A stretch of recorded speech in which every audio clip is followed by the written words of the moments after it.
Davis, Mr. Golding, Mr. Graham, Dr. Guy, Ms. Hamilton, Ms. Hannah, Mr. Henriquez, Mr. Henry, Mr. Hilton, Mr. Jackson, Mr. Lawrence, Ms. Lee, Mr. Miller, Mr. Montague, Ms. Morrison,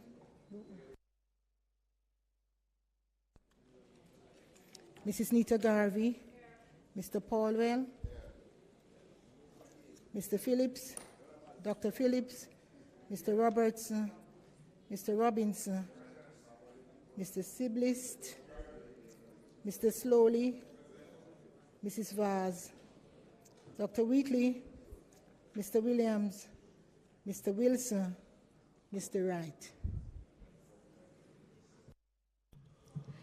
Members, as usual, it is my privilege and pleasure to welcome all persons joining us for the sitting this afternoon.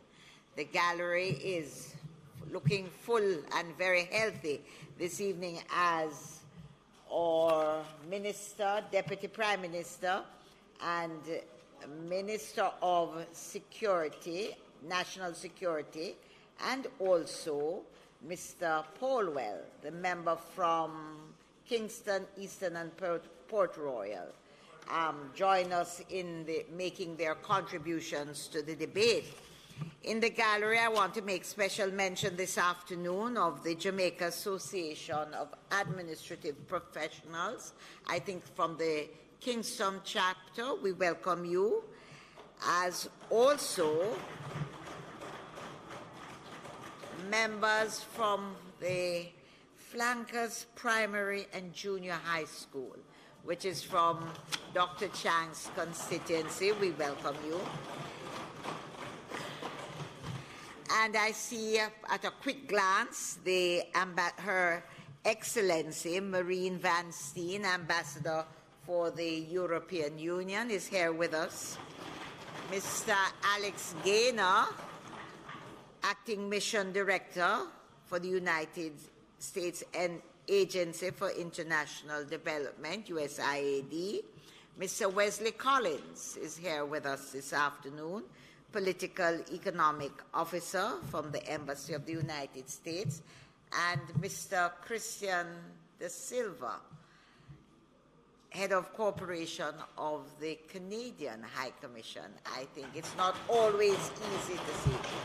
But I want to welcome all persons from the diplomatic corps that are here joining us this afternoon. I want to also welcome all invited guests of the Minister and Mr. Paulwell. And from the United Kingdom, Mr. Shepherd is here with us this afternoon. Mr. Shepherd, I'm not sure the light, but I did think I saw you there. Good to have you here. And of course, all members of Parliament, you are very important. We can't have this sitting without you. I welcome you all, and those joining us online via the various social media platforms.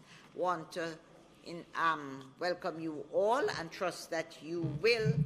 And all heads of agencies, all the agency heads of agencies, members of the agencies, if they are here with us, as I'm not I'm not seeing, but if you're here with us, it's nice to have you. It's good to be here to support your minister. So, without further ado, I will turn over to the House Leader.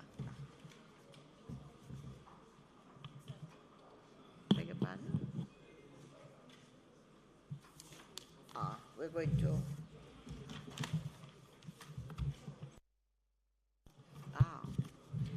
On the order paper this afternoon, statements by ministers.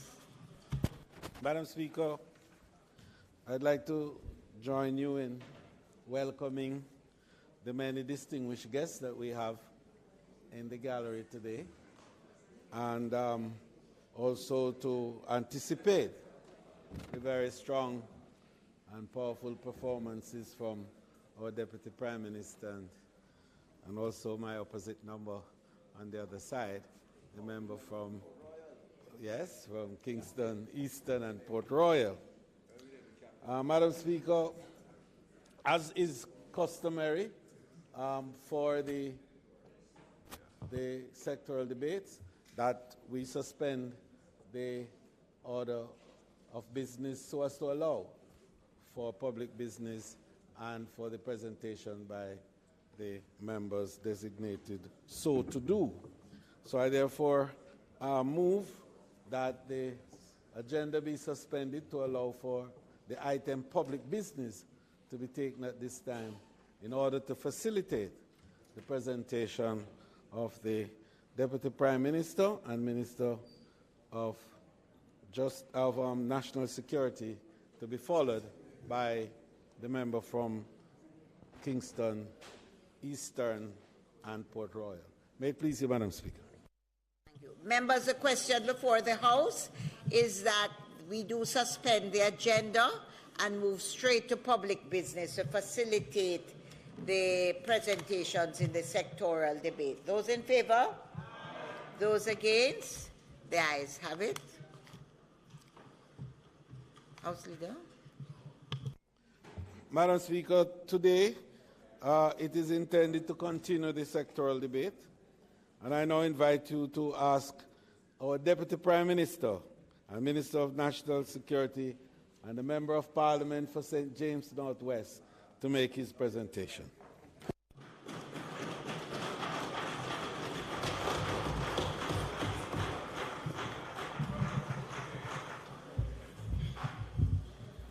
Dr. Chan. Thank you, Madam Speaker. It is said that a man of wisdom understands that his top priority is to his family. I wish to acknowledge and thank both my immediate family, my wife Paulette, and our children, Martin and Melissa, and in particular my Northwest St. James family, some of whom are here, the councillors, the executive management team, the PD workers, my office staff, the constituents and the many supports that I've had. It is your continued support, loyalty and confidence that have allowed me to serve the constituency of Northwest St. James and by extension Jamaica over these many years. And Madam Speaker, there's sometimes like a debate who has the best team. But I tell my good friend from West Kingston, there's only one parish and one constituency. We have reduced that side to the margin of error. 3%. Margin of error. Nobody has achieved that. So we can claim that wonderful team. I'm having the best team across the island. Never mind. No, it's a great team. Indeed. But they have been a fantastic team of supporters. And we have accompanying the team here, the members from the Flanker School, Ms. Colette Barnes, a number of our teachers and students in grade 6, a fantastic team of young Jamaicans coming from as so much their challenge coming of bright youngsters who will go on to carry the mantle of serving their community and doing well, I'm sure. Madam Speaker, the job of Minister of National Security is one of the most challenging portfolio everyone will admit in the government.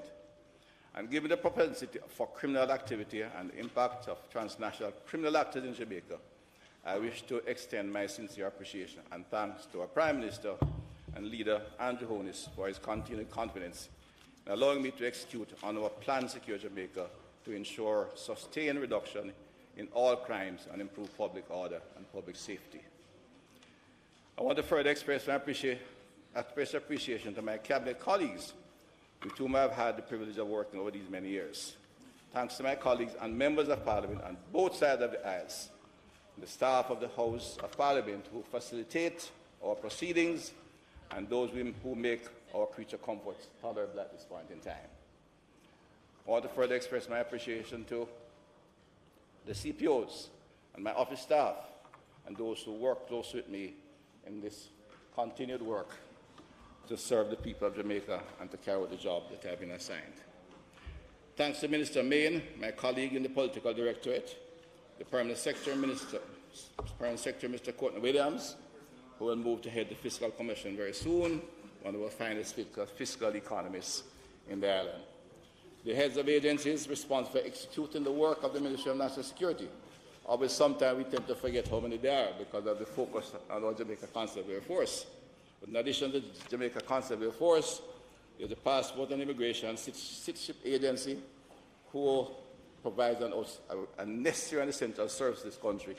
More unfortunate news recently, but in addition to serving our citizens, passports, and travel arrangements, they play a critical role in the economy as today they are the first experience of a visit to this country, and the tourism sector is crucial to the continued recovery of Jamaica and development of the economy. I commend their efforts. It can be quite challenging from time to time, as our Minister of Tourism continues to bring them in large numbers, and therefore create sometimes not a problem, not a bad problem, but the crowding can be heavy. But we are working to ensure we can manage. The major organized crime and anti-corruption agency, Institute of Forensic Science and Legal Medicine, Department of Correctional Services, the Farm Licensing Authority, the Private Security Regulation Authority, the Caribbean Regional Drug Law Enforcement Training Center, the Police Civilian Oversight Authority, and of course, the Jamaica Defence Force and the Combined Cadet Corps, for which we have administrative responsibility. To the Chief Technical Directors and management and the wider staff of the Ministry of National Security, who are responsible for policy development and program support, thank you for your continued dedicated service to the people of the country.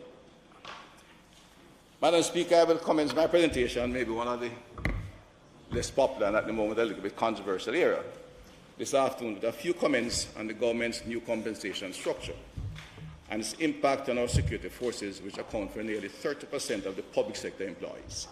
I begin here because it is critical that our officers will not necessarily get an entirely satisfactory pay, but there will be at least a frame of mind that they feel that the government has made an effort to work with them. And I want to recognize, and we're in the audience, the members of the Police Federation Executive, headed by Chairman Rowan James. So I could not report on national security without speaking to this process, which is providing a more rational, I emphasize my words very carefully, compensation package for the security forces. And I emphasize the word rational. Right? For the first time in our nation's history, we have successfully implemented a transparent and predictable compensation system for public sector workers and, by extension, our security forces. Even though this has been the first month in the new financial year, and since settlement, there are still little hiccups here and there. In particular, it will provide a much better pension benefit for our hard-working officers, which is a crucial part of what we are seeking to do. And for my friends in the Federation, a better base for future negotiations and human resource development. The present and future generation of officers now have the assurance of a compensation system that supports the delivery of a high-quality public services, promotes equity, and will pay the officers competitively in the medium term.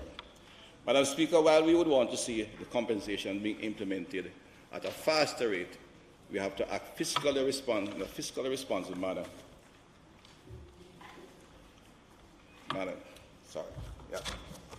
In a fiscally responsible manner.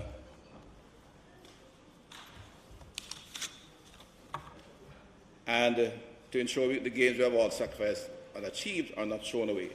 It's the trust of the government to ensure that public services are cadre of knowledge-based workers are effectively trained and competitively compensated. We have to maintain the balance between investment and compensation to ensure economic growth, development, and the retention of the value of our currency.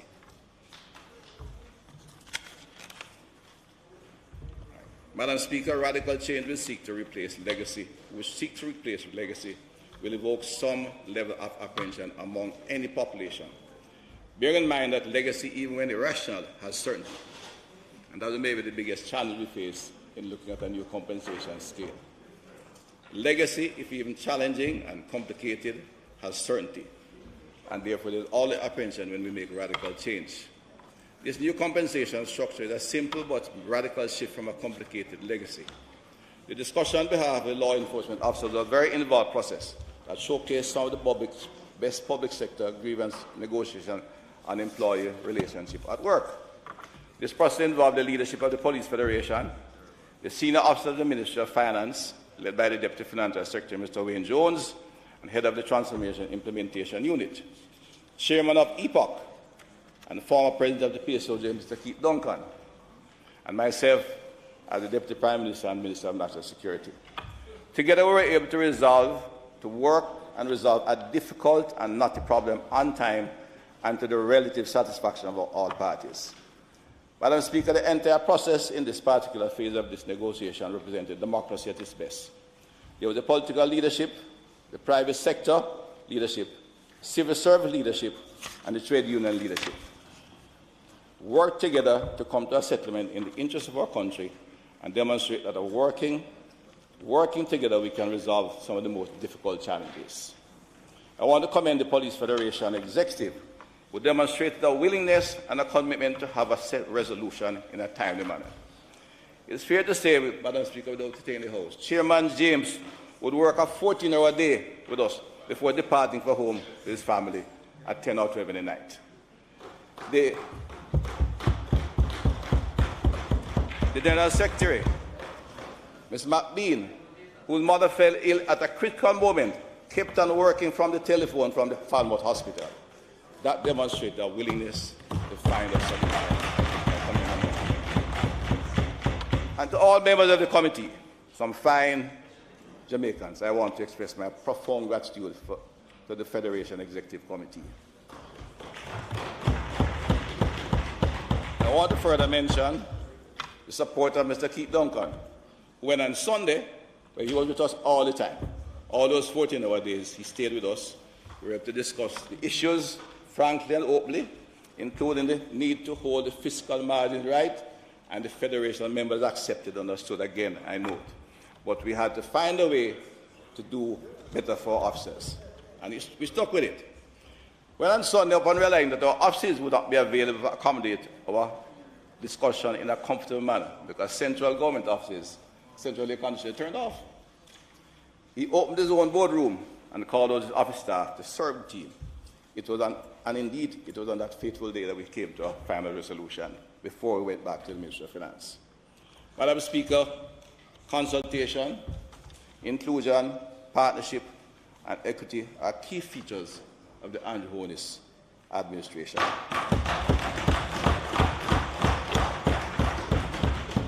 It's on this basis we can assure the people of Jamaica of our continued success in transformational development. Madam Speaker, I identify security. Before I proceed, and my apology before we say more, to recognize your partners, although you did so for me in the beginning. This government in security work with a widespread partnership, not in the Caribbean but internationally, and we have a fantastic team of our friends from the developed world. We call the ABC EU Partnership. And I want to recognize what you did at the beginning with, of course, Her Excellency Marianne Van Steen, Ambassador of the European Union, one of our longest standing and most committed partner, in fact, been very supportive throughout in our efforts, especially in crime prevention. Mr. Alex Gainey, the Acting Mission Director of the United States Agency for International Development, and I'll again refer to the work we're doing in partnership with them, Mr. Wesley Collins, Mr. Christian Da Silva, and Mr. Daniel Shepherd of the United Kingdom. I should also mention that as the title of my speech this evening relates to technology, my ACP, Mr. Leonard Brown, and for those who watch James Bond, I call him the JCFQ, gentleman who handles all our technology activity, a fine officer who works hard to ensure we can develop and complete the modernization and digitization of the police force. So, Madam Speaker, this evening I want to proceed to look at what I've been doing and outline the philosophy behind our approach and, of course, where we're going. We identified security as a national priority and developed the Plan Secure Jamaica at a very early stage. Plan Secure Jamaica is an integrated, inclusive, and enduring strategic security program for the country. Madam Speaker, this was not a reactive policy. We didn't get into government and decide one day we need to find a solution, a plan for security. As many would say, find a crime plan. And I will quote from our manifesto, which outlined clearly our early commitment to transforming the security force in the country. This is from our manifesto of 2016, I think. Improving city security is the single most important growth-inducing reform that Jamaica can undertake.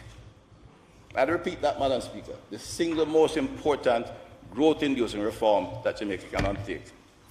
There must be substantial and sustained improvement in security and justice before the people will feel safe to live, work, and invest in Jamaica. We are convinced that this is achievable in the medium term. Progress will require a comprehensive approach, including institutional reform, starting with the police and the justice system, a vigorous and unrelenting drive to eradicate corruption, and bold and decisive action to finally deal with social exclusion. End of quote. But this, Madam Speaker, was written before we were in government. Not something we came up and suddenly opted to pick up as a nice-sounding verse. We understood the problem, we set out in a program, and we knew that we had overnight fix, as we said, in the medium term. So, Madam Speaker, this was not merely a campaign document. It reflected our deep commitment to a comprehensive security strategy that we continue to implement. It is unfortunate practice for our previous administration to talk, administrations, to talk and plan, talk and plan. This government, led by Andrew Holness, we execute, we plan and execute. That's the mantra of this.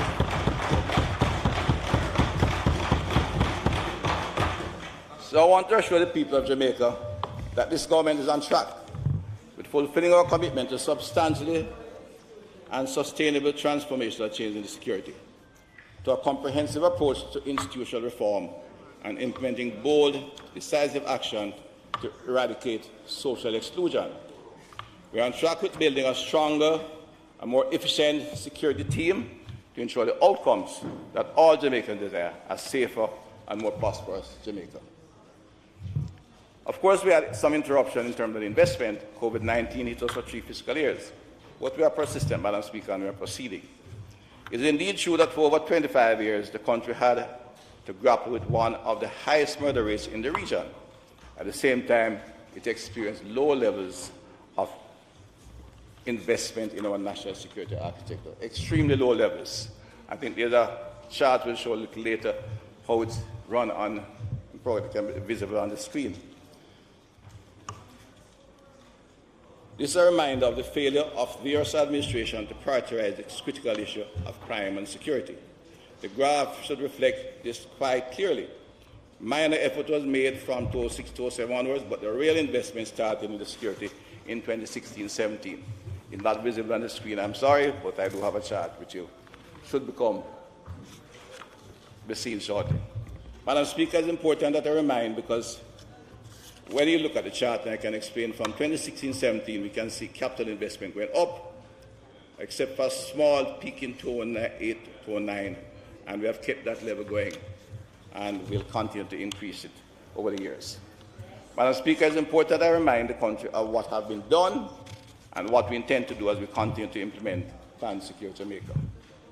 We are now training, Madam Speaker, 1,260 recruits annually from an expanded training facilities and adding a net of nearly 800 officers annually to the police force.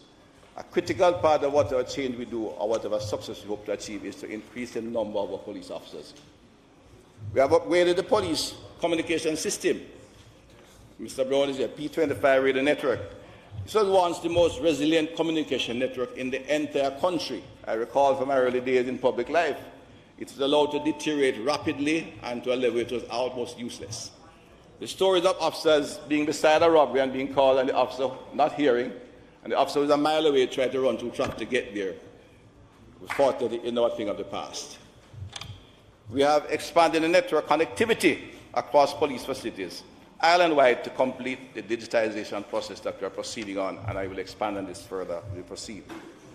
We have expanded the police fleet of fit-for-purpose motor vehicles, which are equipped with the relevant computers, cameras, and a full fleet management system for the first time in the history of the force. A fleet of...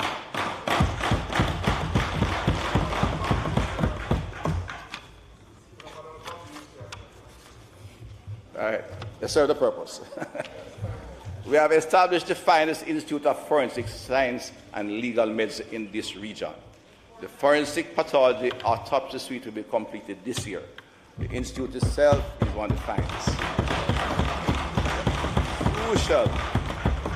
A crucial institute in implementing and executing the criminal justice system. Because we know in this country we have a habit, we have an unfaulted practice of informed for dead culture.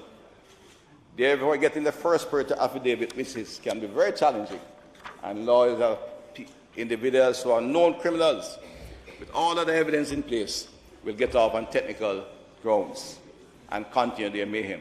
With a quality forensic institute, all this will cease as we can get the required forensic evidence, which is beyond question in our courts and the hands of our lawyers and prosecuting lawyers. This particularly relates to the DNA lab, which is now complete, up and running. We had some partners supporting getting that lab up, but it is now fully equipped, and when our forensic suite is finished, we will be a perfect and finest modern forensic institute in this region. We have constructed, Madam Speaker, in a drive to improve the working conditions of our police officers. We get 6 brand new police stations. Shady Grove in the hills of St. Catherine. Olympic Gardens in the Western Belt. Buff Bay over in Portland. Port Antonio in Portland. Mount Salem in St. James. And the Great Nautical will be occupied, ready for occupation by later this year.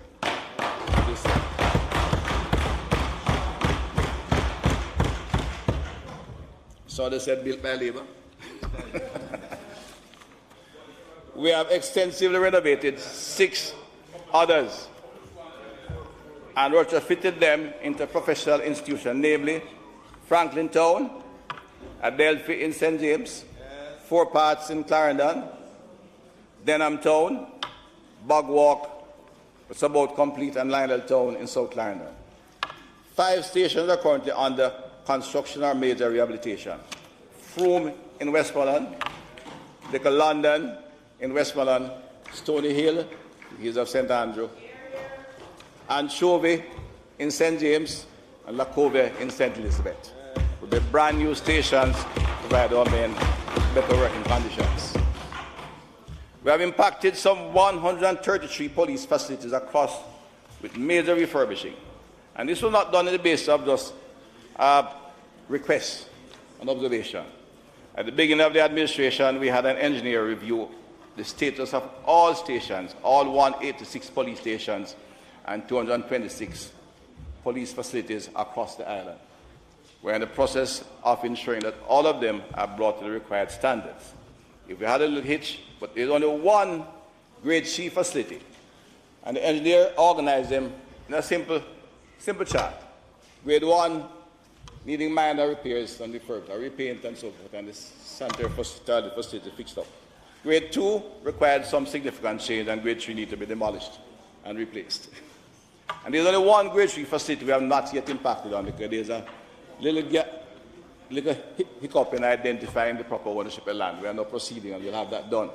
And that's Amity Hall in St. James, my neighbor's constituency, and we are sure we'll get it done. It's really not fit for occupancy, but we need the police station out there. And of course, we have had a fire recently in that area. We have completed final planning phase to start construction of the St. Catherine North and Westmoreland Divisional Headquarters this fiscal year.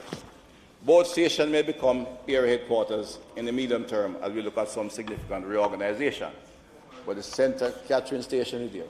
Port Maria is in the state of settlement because the land ownership has been cleared, and is one I take a personal interest in.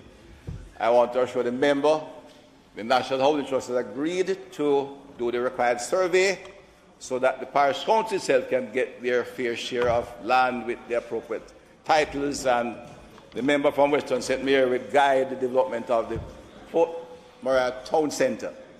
But the Ministerial of National Security, we're putting there first a brand new divisional headquarters for the police force. In the meantime, we are looking at an alternative venue for the police, because the one there is really not only uncomfortable, it's not appropriate for occupation by working professionals. The process of developing the KMR headquarters is also ongoing. Some delays, but we are proceeding expeditiously with that as we seek to reorganize and reposition our police force to be more effective in the operation. The digitization of the police force is continuing, and I'll expand on that further on. But I could say in here without fear of any contradiction, I think the police force, I know the police force is the most advanced institution in digitization at this point in time. And in the modern world, nothing is more critical.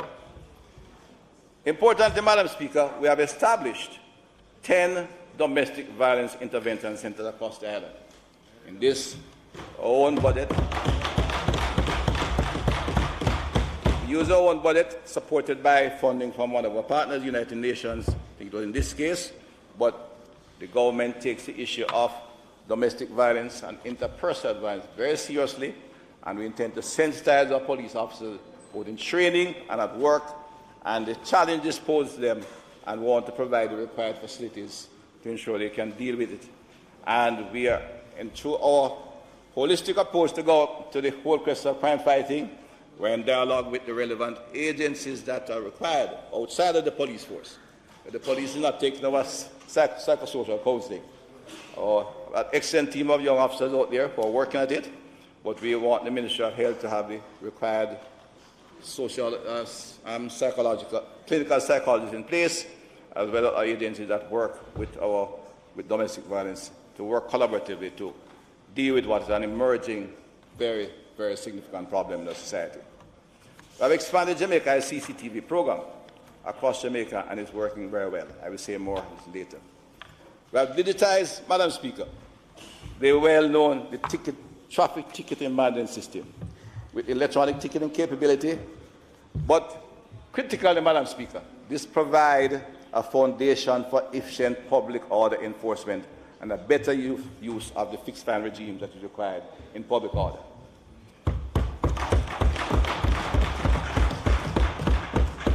This is some reference to many years back, but we have executed.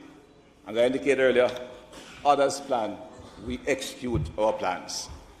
And this is a very crucial, it's a simple matter, but we have learned in executing it is critical to public order. In addition to that, it is working, getting several agencies to work smoothly together, which is a crucial item. The law came in somewhat a little bit late, but it was a challenging process to get all the 5 relevant agencies to coordinate and synchronize. And we're still having a little delay, but my colleague from the Ministry of Justice assures me that very soon the courts will have, and I know the laws will be very pleased to hear, an efficient modern court management system, which is required to ensure that the entire system can work smoothly. I am available, and my team is available. We'll assure the country a good court management system is critical to the criminal justice system. And I'm sure my legal friends on either side of the house appreciate and understand that. Yeah. One continuum. And we have seen it working, and we have seen our officers issuing the tickets. And, I may come to it again, it deserves repeating, because when there was disorder on the road, and it still is, not fully settling yet, everybody liked to charge the police officer. I call my officers, I don't think they mind me saying it. It ended up that every taxi giving problem was owned by a policeman. Every policeman was taking some out of the car window to prevent crime, to prevent prosecuting them. But the breaches, so the road was disordered because the police officers were indisciplined. What is emerging without any doubt today? The police officers are issuing 7,000 tickets per week. 7,000 plus with 800 ticket machines. They enjoy doing it. They are proving to others that they are not out there to collect money. They are issuing tickets. Government is getting the money. The courts is getting crowded. We have to find a way to reduce it. But we'll get all the air required to give Mr. Minister Chuck his court management system. We'll be able to help the Island Traffic Authority and all the other areas required, because the discipline is still high, but the officers are approaching their job with enthusiasm and fairly, and we'll find them all. Eventually, I'm sure it will settle in as the court takes on the side of the job, and individuals will begin to see significant improvement. Well, they already improvement, but we'll see good order on our roadways. Somebody tell me they can drive down straight down Reddings Road. I don't Minister Sambuda is not here this morning. For the first time for a long time, they can drive the straight line down Reddings Road. We have achieved, Madam Speaker, I'm very proud of this, ISO 9001 certification for Jamaica Constabulary Force in several stations. We have established a multi-biometric identification system at the Criminal Records Office. And while there may be the occasional hitch, the long lines associated with the Criminal Records Office is no longer a part of our daily life. Madam Speaker, I went there one morning, and I must tell you, I was particularly upset and felt hurt. There was an elderly taximan in there. He was about 65. But he was there because he's an honest, hard-working Jamaican, and he was going to get his criminal record in order to get back his license. Not a robot, not trying to beat the system. And he told me I had to go there every year and spend 2 hours to 4 hours to get the criminal record at the Criminal Records Office. There was another lady who was a basic infant school teacher who also had the requirement. She too was a wonderful middle-aged Jamaican lady. And another lady in her 60s too was the attendant in a bank manager's office. And each year they had to be going down there along a long line in the sun, waiting 3-4 hours. It was intolerable, and let me thank the team from the Jamaica Constabulary Force, and again, my good friend in the audience, ACP Leonardo Brown, who represents the committee, and they got it fixed in a timely manner, and pretty soon, to get your records, you may not have to go too far. You go to the records, to the police station, put your fingerprint in, we do the first screening, and if you're fine, you go. If there's anything to be searched for later, you get it done. But we have resolved that problem at the Criminal Records Office. I know those in Kingston used to see it driving by. The long lines is no longer at the Criminal Records Office on Duke Street. We have established, restructured, and refocused several critical specialized operation formations within the Jamaica Constabulary Force for greater operational efficiency and effectiveness. So we have the Special Ops team.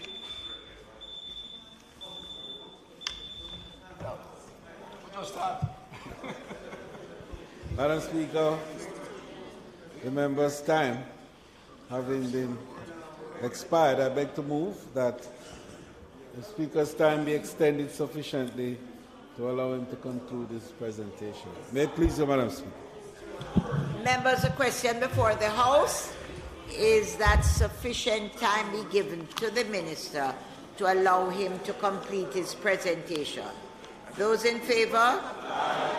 Those against? The ayes have it. Dr. Chan.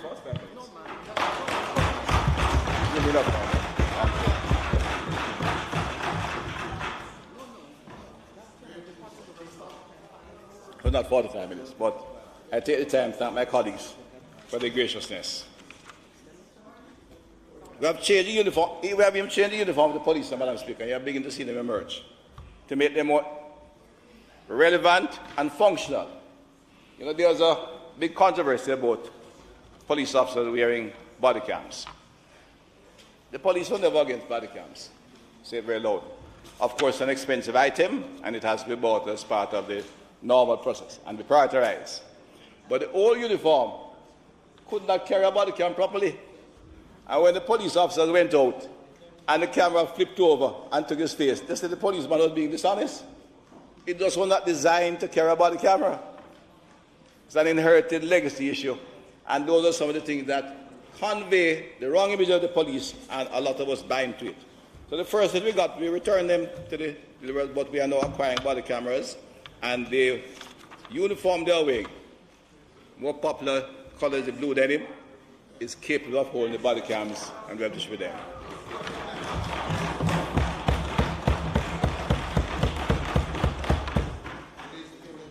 We have established social transformation programs in the challenged communities, Madam Speaker, with a strong monitoring and evaluation component.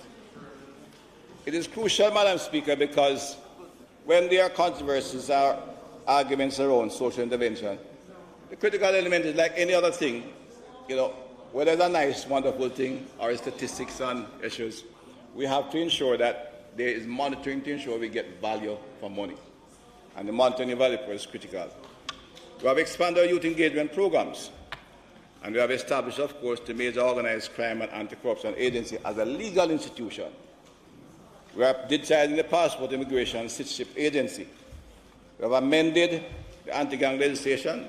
The entire House was involved with the cooperation of our colleagues for the Criminal Anti-Gang Legislation, Criminal Justice Suppression of Criminal Organization Act. We have repealed and replaced the old Firearms Act with the Firearms Prohibition, Restriction and Regulation Act 2022. Although sometimes controversial, I see the entire cabinet now coming to understand we need to have a strong Firearms Act. And of course, we have the Zones of Special Operations legislation. Indeed, Madam Speaker, we are on the way to complete our program of transformation in the security forces. We are seeing improvements and know that we will achieve our objective of greater public order and public safety, but we are not complete. I'd like to give a brief overview of the situation we see today, and we have to continue. In analyzing the security environment in Jamaica, I want to highlight a number of critical developments. One of them I'd like to refer to the recent, what is called Latin American Public Opinion Project survey done regularly every 2 years. Crime, we know and understand, remains the most serious and concerning issue for Jamaicans. And rightly so. But in the surveys, we see that crime victimization and a feeling of insecurity have been significantly reduced at the community level. Jamaica is having a crime victimization response of 7%, a very quick and one of the lowest numbers in the 28 countries that has been surveyed. My Minister of Tourism will fully appreciate that when he can speak louder, right? And only 18% of Jamaicans feel insecure in their communities. It is evident, Madam Speaker, that the increased presence and the visibility of our police officers resulting from our strategic investment and the training we're giving them is beginning to restore some confidence at the community level.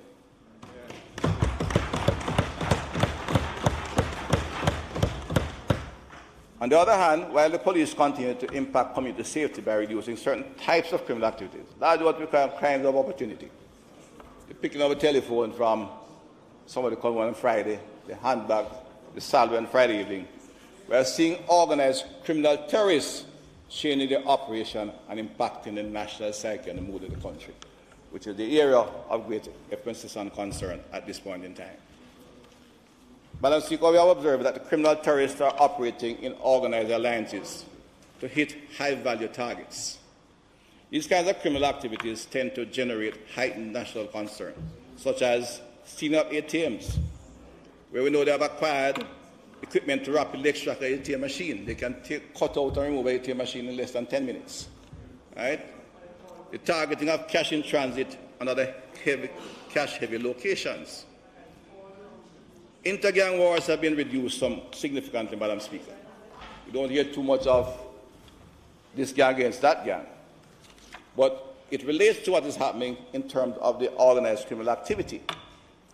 Impact of the criminal terrorist alliances. What they are forming is alliances between gangs to make this big, high public interest criminal activity. So we find gangs taking the best drivers from one area, or the driver who knows the area well. They find shutters from another area. Others organize and spy out on a particular event, give time, etc. We have been able to get that much intelligence. The fact is that while we have built up intelligence and we continue to improve and expand this, the criminals only have succeeded once to create to change the national mood and create some level of fear throughout. Many have been intercepted, but those are not the ones unknown. And as I have often said, fighting crime is like public health. When you fail, it's a major problem. When you succeed, it is taken for granted. The police have built up an excellent intelligence team, but they are going further, analyze the activities, and are developing effective strategic deployments in response to them. The police officers are not sitting back and waiting and hoping. They are taking strategic action. We continue to expand and improve our intelligence capabilities to ensure they have all the tools required for strong, effective policing, including legislative tools such as those referred to earlier. I refer to the state of public emergency, Madam Speaker. The state of public emergency, while still controversial, we say without apology, save lives and reduce the activities of the criminal terrorists across the country. The impact is well established. It's one of our best tools in the short term to disrupt gangs and save lives. And indeed, a chart should be displayed. I'm not seeing it. But the murder trend since October, for example, is very well established. It illustrates that the weeks following the declaration of the state of public emergency typically experience significant reduction in murders. In the weeks that record the lowest weekly murders, all fell within the 2-week period of the SOE, where we have been using state of public emergency in a strategic manner in difficult communities in conjunction with other activities. Indeed, Madam Speaker, we say without apology we need strong policing to deal with the criminal terrorist organization. Our analysis of the police statistics shows that the 25 to 50, and I want this is interesting, Madam Speaker, because I've outlined we'll be taking steps to reduce, to ensure inclusiveness and reduce social inequity. But our analysis shows that the critical age group we are dealing with is 25 to 44. They are the primary perpetrators and the primary victims. In 2022, 63% of murder perpetrators fell into the age group 25 to 44, and 52% of all murder victims. This age group is not one that we try to send back to school. We have to deal with efficient and effective policing. When you look at the bar chart, it's almost a mirror image of the other. 25 to 44 is the group. Our social activism and transformation efforts, we want to go to those that are between 12 and 15 and 17 in particular. The 17 to 25 age group pose a particular problem which we have identified. They are not yet old enough. Most of them don't have children. They have no responsibility. They are fearless. And they are used by the gangs as the shutters. And that's a dangerous group, but we do think some of them can be rescued. It needs strong action. We have to, in fact, catch them without the firearm. And they are the ones who usually, when encountered, will begin to fight the police because they are fearless. They have a gun, they feel they are powerful. And the older gang members use them, unfortunately. We find them, we can seek rehabilitative process. But by the time they get to 26, 27, 28, 30, they are seasoned criminals. And the police must be given the tools to ensure they can apprehend them, prosecute them, lock them up, and if necessary, separate them for the rest of their productive lives from the society.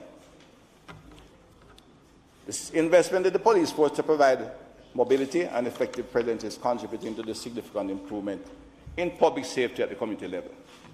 I showed another brief graph, I don't know if it come up on the screen, and we showed that when we established a quick response team in the South St. Country Division, the crimes of opportunity declined significantly. The bike team, so I refer to crime like people riding by taking away the individual cell phone, house breaking, car stealing, that kind of activity. But we know that the organized gangs were able to organize other activities in there. Madam Speaker, murder is still, which is largely retaliatory, have remained over the 1,000 mark for the last 23 years, with only noticeable declines during and immediately after the states of public emergency, what we may call a lag time. After the big SOE of 2010, 2011, some people speak of boasting of decline after that. The professionals analyzed that period and demonstrated that it took the gang some 30 months to reorganize after that particular state of public emergency. Not alone we are proud of one to boast of. It was a prolonged one and it was very disruptive, yes, but it was a big hit at criminal organization. We see where there was significant fall-off following that event. All review of the state of public emergency shows that in a certain time period after the state of public emergency, there was a decline in violence. We have taken note of the decline in the last 6 months. And it includes not only strategic use of SOEs, but it's also true that having added some 1,600 officers to the force in the last 2 years, we had increased number of police officers on the road.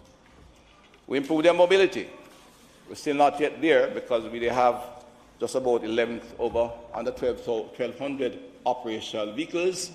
The intention is to take that to 1,500, so they can be operational, fully operational at all times. But at 1,200, we still don't have enough, but it's a significant addition to what was there before. So the strategy of the SOE and the police, because of the increased numbers and with the support of the JDF, launched in the same time, the Special Operation Relentless 2. So for the first quarter of 2023, they recorded the lowest murder rate for the country's history in the last 7 years. Since the start of this year, up to April 22-23, murders committed in the country have been reduced by 17% compared to 2022. Overall major crime down by 20%. Madam Speaker, that decline you can see started in October of last year when we started to use sharply in November the strategic use of state of public emergency. Madam Speaker, my officers tell me don't overcommit ourselves. But look at the numbers, the effort of our police officers, their use of the modern tools available in terms of geospatial analysis and continuous recording, improved communication, and the quality training they are receiving. I would say it to the country. If we're able to utilize the tool as we did in the early year, continued SOE for maybe 12 months to 24 months, I could tell this police force, the men and women of Jamaica Conservative Force, could reduce crime, murder, a crime is going down by at least a third. That would be formed with lives saved. It is of note that in the recent heads of government in the Caribbean region, there seems to be a coalescing of attitudes and understanding of the situation. I hope my friends on that side, who are better friends on the Eastern Caribbean, will begin to see the light. At this juncture, Madam Speaker, we're not seeking to speak of victory. We are making progress, but I want to point out that 50% of investment do not mean 50% success. The relationship between transformation and investment is not a linear one. That is why we will complete the investment in the security forces. Presently, we are seeing seeds of success, but we will continue to pursue our plans and our commitments, and we'll have achieved the objective, and we'll have success with better public safety, good order, and indeed significant reduction in homicides. Madam Speaker, let me focus a little bit on how we're going to go forward. The Jamaica Conservative Force, which is the central law enforcement agency, focuses heavily on three key elements for development and success. Any successful organizational transformation, in fact, requires these features. We focus on people, which is our officers, technology, which is required for modern institutional efficiency, and the processes, which is the legal and regulatory process. The most valuable asset in our crime-fighting tool, Madam Speaker, is the men and women of the Jamaica Conservative Force.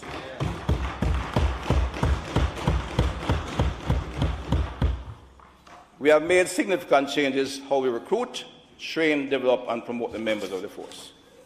We recognize the need to increase the strength of the force, Madam Speaker. To this end, we have expanded our training capacity by renovating and acquiring additional facilities. Camp in Central Debate, Camp Tranquility Bay, Camp Verley in St. Catherine, and of course, refurbished Harmon Barracks. We have expanded our training capacity by renovating and acquiring these additional facilities so we can commit ourselves to adding between 800 and 1,000 officers net. We train 1,200 to 1,400, but we add about 800 to 1,000 on an annualized basis. We have gone 2 years, and we're going to continue till we get to our numbers. We have expanded the suite of specialized training programs to ensure that increased capacity, improved supervision, and to introduce transparent, merit-based system of promotion. These include, and not all, and not an exhaustive list, but we have an initial officer training program. We have an officer development program. We have an inspector development program. We have the accelerated promotion program. We have the high potential detective training program.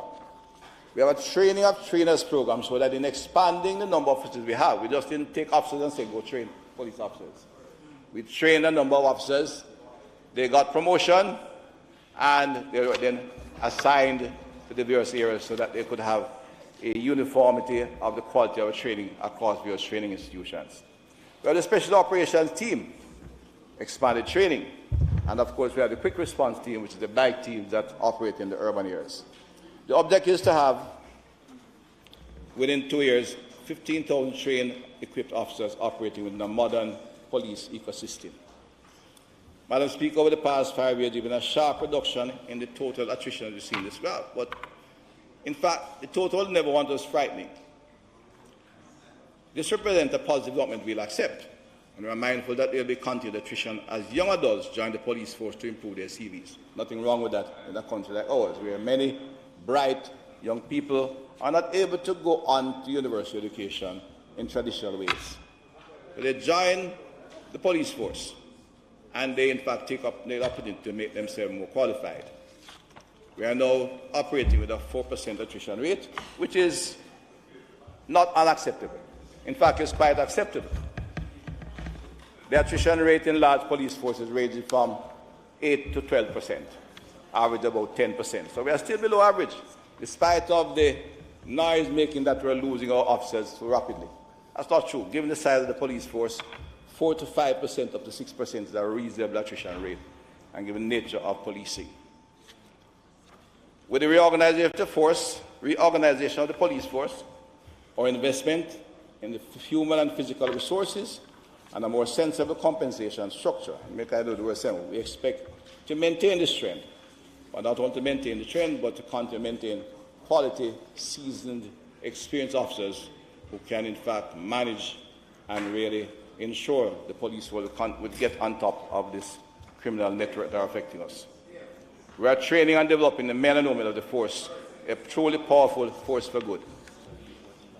I will spend some time explaining the expanded use of technology in the force for efficiency gains is a powerful force for multiplier. Technology is not only important in increasing efficiency, Madam Speaker, but bear in mind that as the economy grows and increased job opportunities arise, there are more officers seeking to go in other areas. And some of our young officers who do well. Recently, we have lost 4 officers to the Bank of Jamaica. When they have joined young and you study early, and they get extra qualification at the level of corporal and so forth, they will move on. I would say currently, given one new position, those that are high up in the ranks are not going to resign. We can debate the debate, but given the new level of compensation, the officer level is not particularly attractive for them to resign at this point in time. And I take pride in that fact. This is the government has made an effort to really bring the officers within the 80% margin of private sector work. Madam Speaker, the JISTV network, once the finest in Ireland, had to be totally rehabilitated and expanded to ensure island-wide coverage. The construction of 10 additional sites has been earmarked to reduce the dead space spots identified and ensure significantly improved coverage. Work on these 10 sites are continuing and have commenced. We are ensuring that over the entire island we'll have an effective, modern, resilient police network, which can be useful not only for policing, but in times of crisis and emergencies. Critical, Madam Speaker, we are digitizing the police force. We are the only public entity that is on the path of full digitization. Critical for modern, efficient operation of any institution. There is therefore a need for connectivity across all 220 facilities. 170 of the 220 facilities have been prioritized for almost immediate attention. 170 of the 220 police facilities, including police station. To achieve this target, we are using a number of modalities, Madam Speaker. The JCF microwave network, which you spoke of, the government broadband network, and commercial service providers. Already 50 facilities are connected, and a further 120 will be committed early in this fiscal year. The next 50 remaining facilities, most of which are in very remote areas, are being assessed for the use of satellites and other modalities, where feasible connection will be executed during the course of this fiscal year. And the satellite is looking particularly attractive to ensure we can have it across all facilities and at the same time have the other hardware and police microwave as a redundant system. The Passport, Immigration and Citizenship Agency is also a crucial player in border control and border security. Like the JCF has strengthened its digitization efforts with its new e-passport, and we're moving to a fully digitized process before the end of this fiscal year. Peak operation is crucial to not only serving our citizens, but to the visitors' experience in our ports of entry, where travel has become almost critical economic activity today. The digitizing of the police records I referred to before, like the big books, that's proceeding under the supervision of a police officer. The station record management system, a trust to cover all stations, has commenced.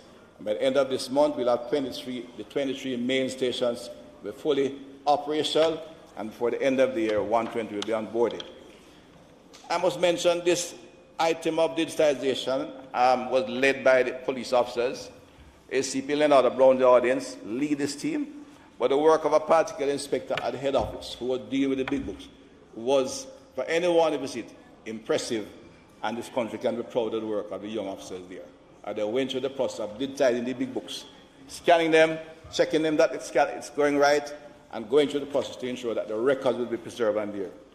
Led by, I think, Inspector Henderson, my name, sir, right? But his entire team was a group of young Jamaicans, including legally trained Jamaicans, other aspects trained in IT, and they are doing the work efficiently and well and preparing us for the 21st century. Jamaica program now has 860 government cameras installed, the further 328 to be established, and we're building out this monitoring center in Santa Cruz. We are prioritizing important work. We are looking at how we can expand this critical activity across the entire island in the crucial areas.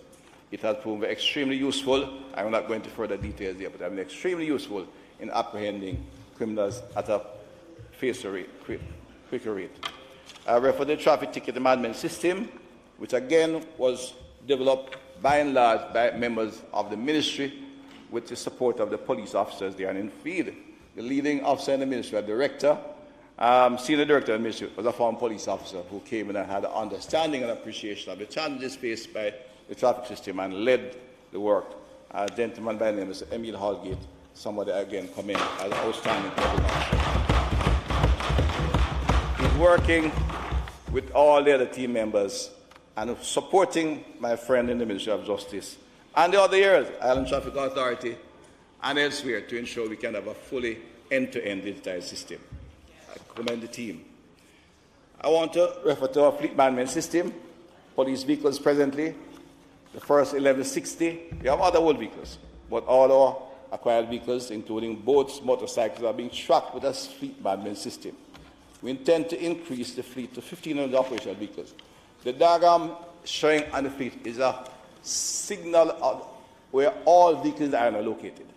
If we had the appropriate order, we could see them moving. But all of those spots represent where vehicles are congregated. And we can monitor all that 1160 vehicles at all times.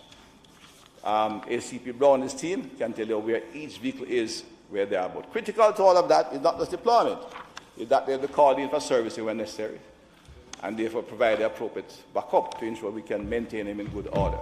That is the reality of our fleet management system and reflects the first time an attempt to really put our police officers in a position to really be efficient and to operate an effective fleet of police vehicles. Crucial.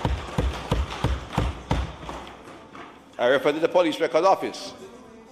People no longer understand the long lines. But critical to all of this, Madam Speaker, is how we bring all this together to ensure we can impact all major crimes, including homicides.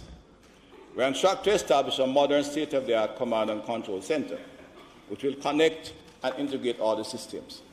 This will improve the police efficiency and ensure we have quicker response time in all aspects.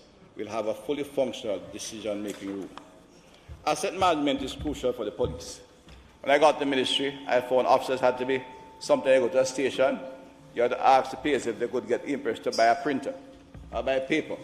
And of course, the officers out there who are in the community would sometimes go to the nearest hardware dealer or supermarket to get a ream of paper or get something printed for the courts. This, of course, was totally unacceptable and not in the best interest of a justice system or a good prosecuting system. So we are putting in place a full enterprise resource planning solution, which includes an asset management system that said this will complement our fleet management systems of vehicles, will be serviced on time, office supplies, and all supplies will be delivered on time, proper monitoring kept in place, and we know what's happening, and you can hold everyone accountable and run efficiently. The procurement is well advanced. Indicate that we'll be getting body cameras. We have this.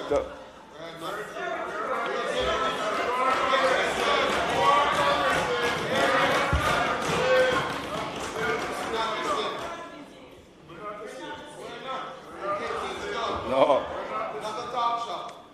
We work, we plan, and we execute. We have installed 400 body cams with critical areas. We are procuring another 1,000 this year with critical officers that require them. We see the body cameras not as a challenge for the police force, Madam Speaker. It's a means of ensuring the police officers will have the second eye that will relieve a lot of our police officers from false accusations and others. It's a protective mechanism. So we're never afraid of it, as some would like to project. Madam Speaker, the adoption of geospatial technology as part of our technology drive and the development of our C5 within the force, already even operating at the C2 level, allowed executive management and commanders to make more data-driven decisions, identify crime hotspots easily, help to guide the strategic deployment of resources, and make real-time changes when necessary in their deployment of both human resource and physical resource. We are developing a data-driven decision room. We will be the most modern police force in this region, and we will win the war against the criminal terrorists, I can assure the country. We'll find them, we'll prosecute them, we'll lock them up. If they are attacked by police officers, they are well trained and are capable of protecting themselves. I don't have to tell them what to do. They know what to do. They won't.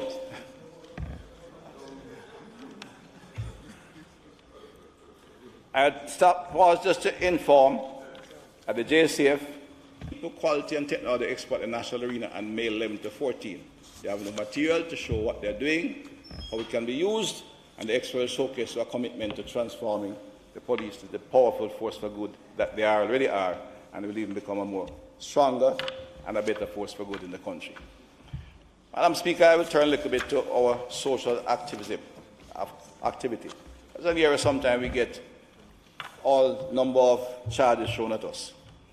But again, we looked at all activities surrounding the crime-fighting scene. We took measures, decisions to change, to invest in the police force and make significant transformational effort in terms of the physical facility, human resource development, and the supporting services. We made the same assessment of social transformation. Much money was spent over many years in social transformation. It is the study of the university group, not me. I said it, but the CAPRI confirmed that much was spent and there's very little show outcome for a lot of the effort put in there.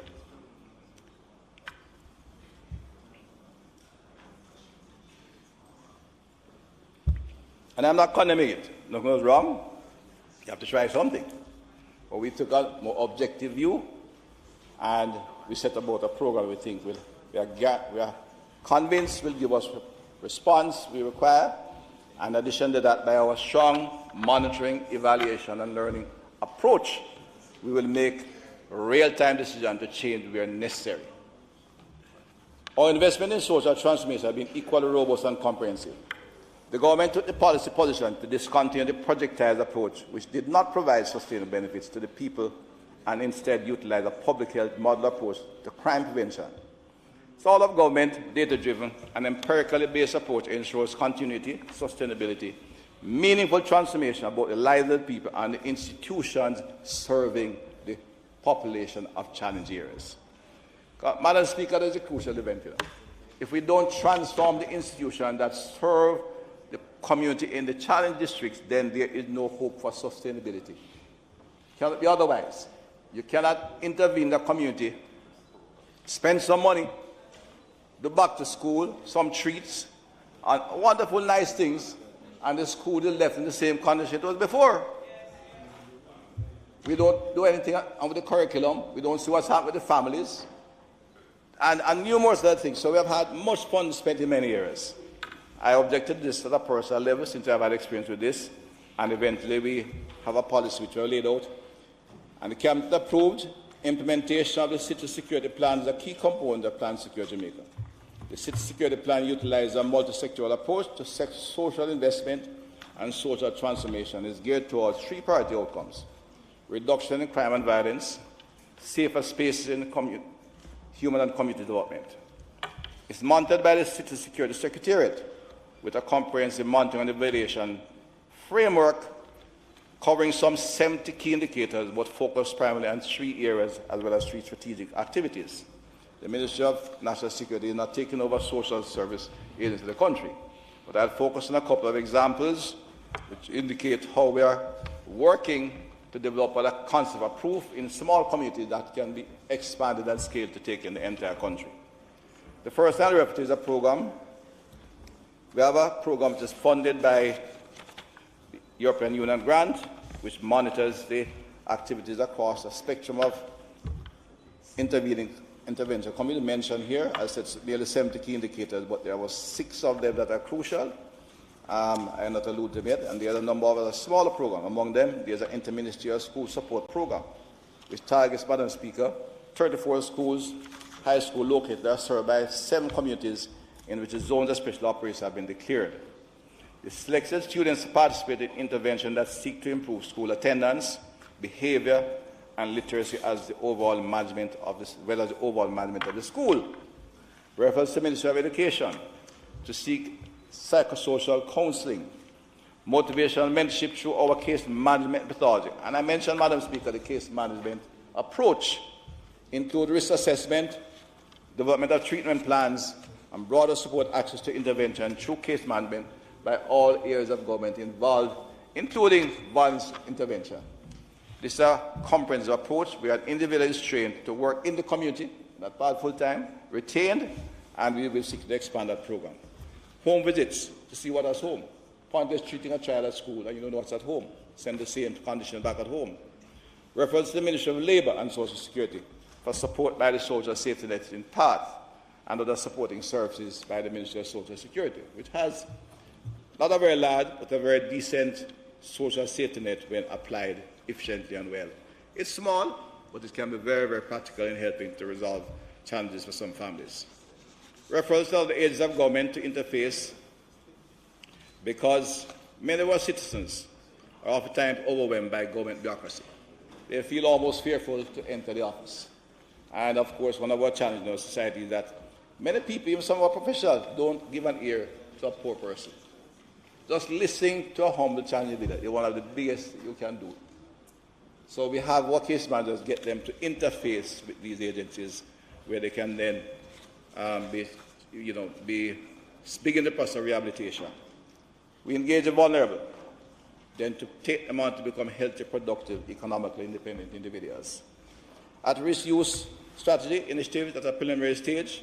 It's a big part of this program that we are funding with our EU grants as with our partner, the European Union, but part of our own is matching funds through HEART.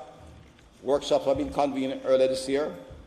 Take the form of knowledge exchange, learning forum to identify best practices for treating with youth at risk. The discussion will inform the drafting of a national at-risk youth strategy in the short to medium term. The process, Madam Speaker, advances our critical agencies have commenced their own initiative. While this process advances, Madam Speaker, our critical agencies have commenced their initiative in partnership with the City Security Plan, and in particular the Zones of Special Operations. The Heart Trust NSTA, National Service Corps, have had residential camp for unattached youth in several communities. I said that as well as Zones of Special Operation. There was a graduation of some 191 at-risk youth very recently. They receive remedial literacy, numeracy support, as well as skills training in barbering, basic skills, barbering, allied health, tiling, data entry, and nail care attendance. These are valuable skills to have in Jamaica, Madam Speaker. They are not highly professional at the beginning, but it's for young people, they can be very valuable. These youngsters can now go there and earn based on their professional capabilities, and they can earn good money. Some are given enterprise grants. They will become prosperous, healthy, and law-abiding citizens. Madam Speaker, that is Prosperity Live. Through this all-rounded initiative, Madam Speaker, participants benefited from cultural site visits, volunteering experiences, as well as sports day. There are current 30 youths who are being identified again to the Department of Correctional Service for further treatment, for same kind of treatment in this program. We have expanded our Live Good School Invasion, which is a flagship initiative for engaging at-risk youth at the school level toward reducing acceptance of violence with a normal way of dispute resolution. This approach promotes pro-social norms, attitudes and sessions, informative sessions delivered by key stakeholders such as the Jamaica Constable Force, Community Safety and Security Branch. Psychosocial support for children is crucial, Madam Speaker. Youth and their family is another of the primary strategies being emphasized in this proof of concept through a two-pronged approach. Our case managers are experienced in working with vulnerable youth and families, particularly in volatile communities. We will be seeking an additional 100 case managers in the course of this year. We have a member of understanding with the Ministry of National Security and the Ministry of Education to identify and engage psychologists for those who are at risk. Currently, we have some 283 students we consider high risk and 283 medium risk students for which we are engaging professional psychological counseling. This will be expanded significantly across the areas we are operating in, and I expect in due course may go national to other agencies. Madam Speaker, all these strategies for meaningful and social transformation are underpinned by empirical data to ensure that interventions are evidence-based and are sustainable. We have made significant gains with this approach to social transformation.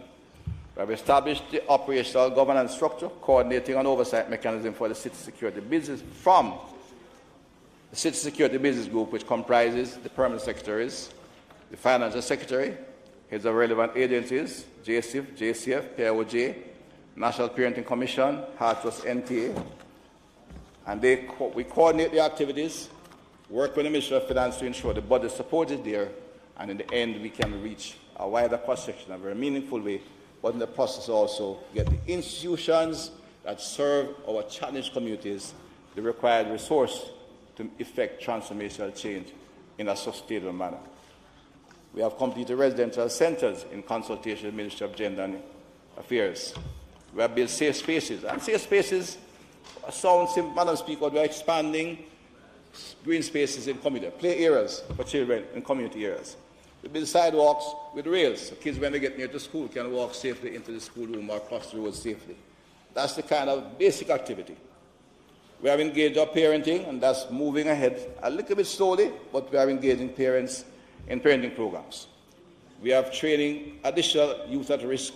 Beyond those in the areas of the zone of special operation, we have some 13,599 at risk who have received professional certification, and 40,000 are still registered for further treatment, for further skills training. Madam Speaker, this is an all-of-government approach to ensure that all aspects of the child's physical, emotional, environmental and social needs are addressed by the government, by the programs to reach individuals in difficult and challenging communities.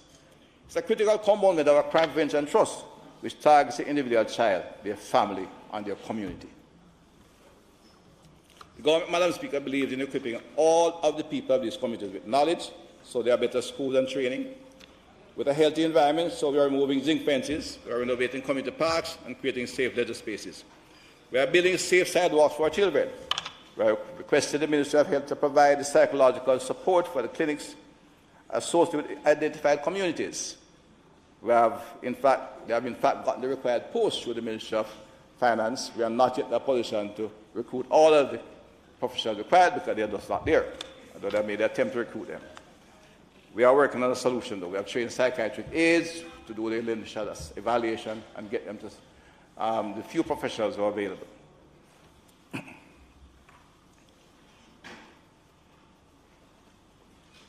Madam Speaker, our objective, we are empowering our most vulnerable citizens by ensuring their sense of certification and other identity and other important resources.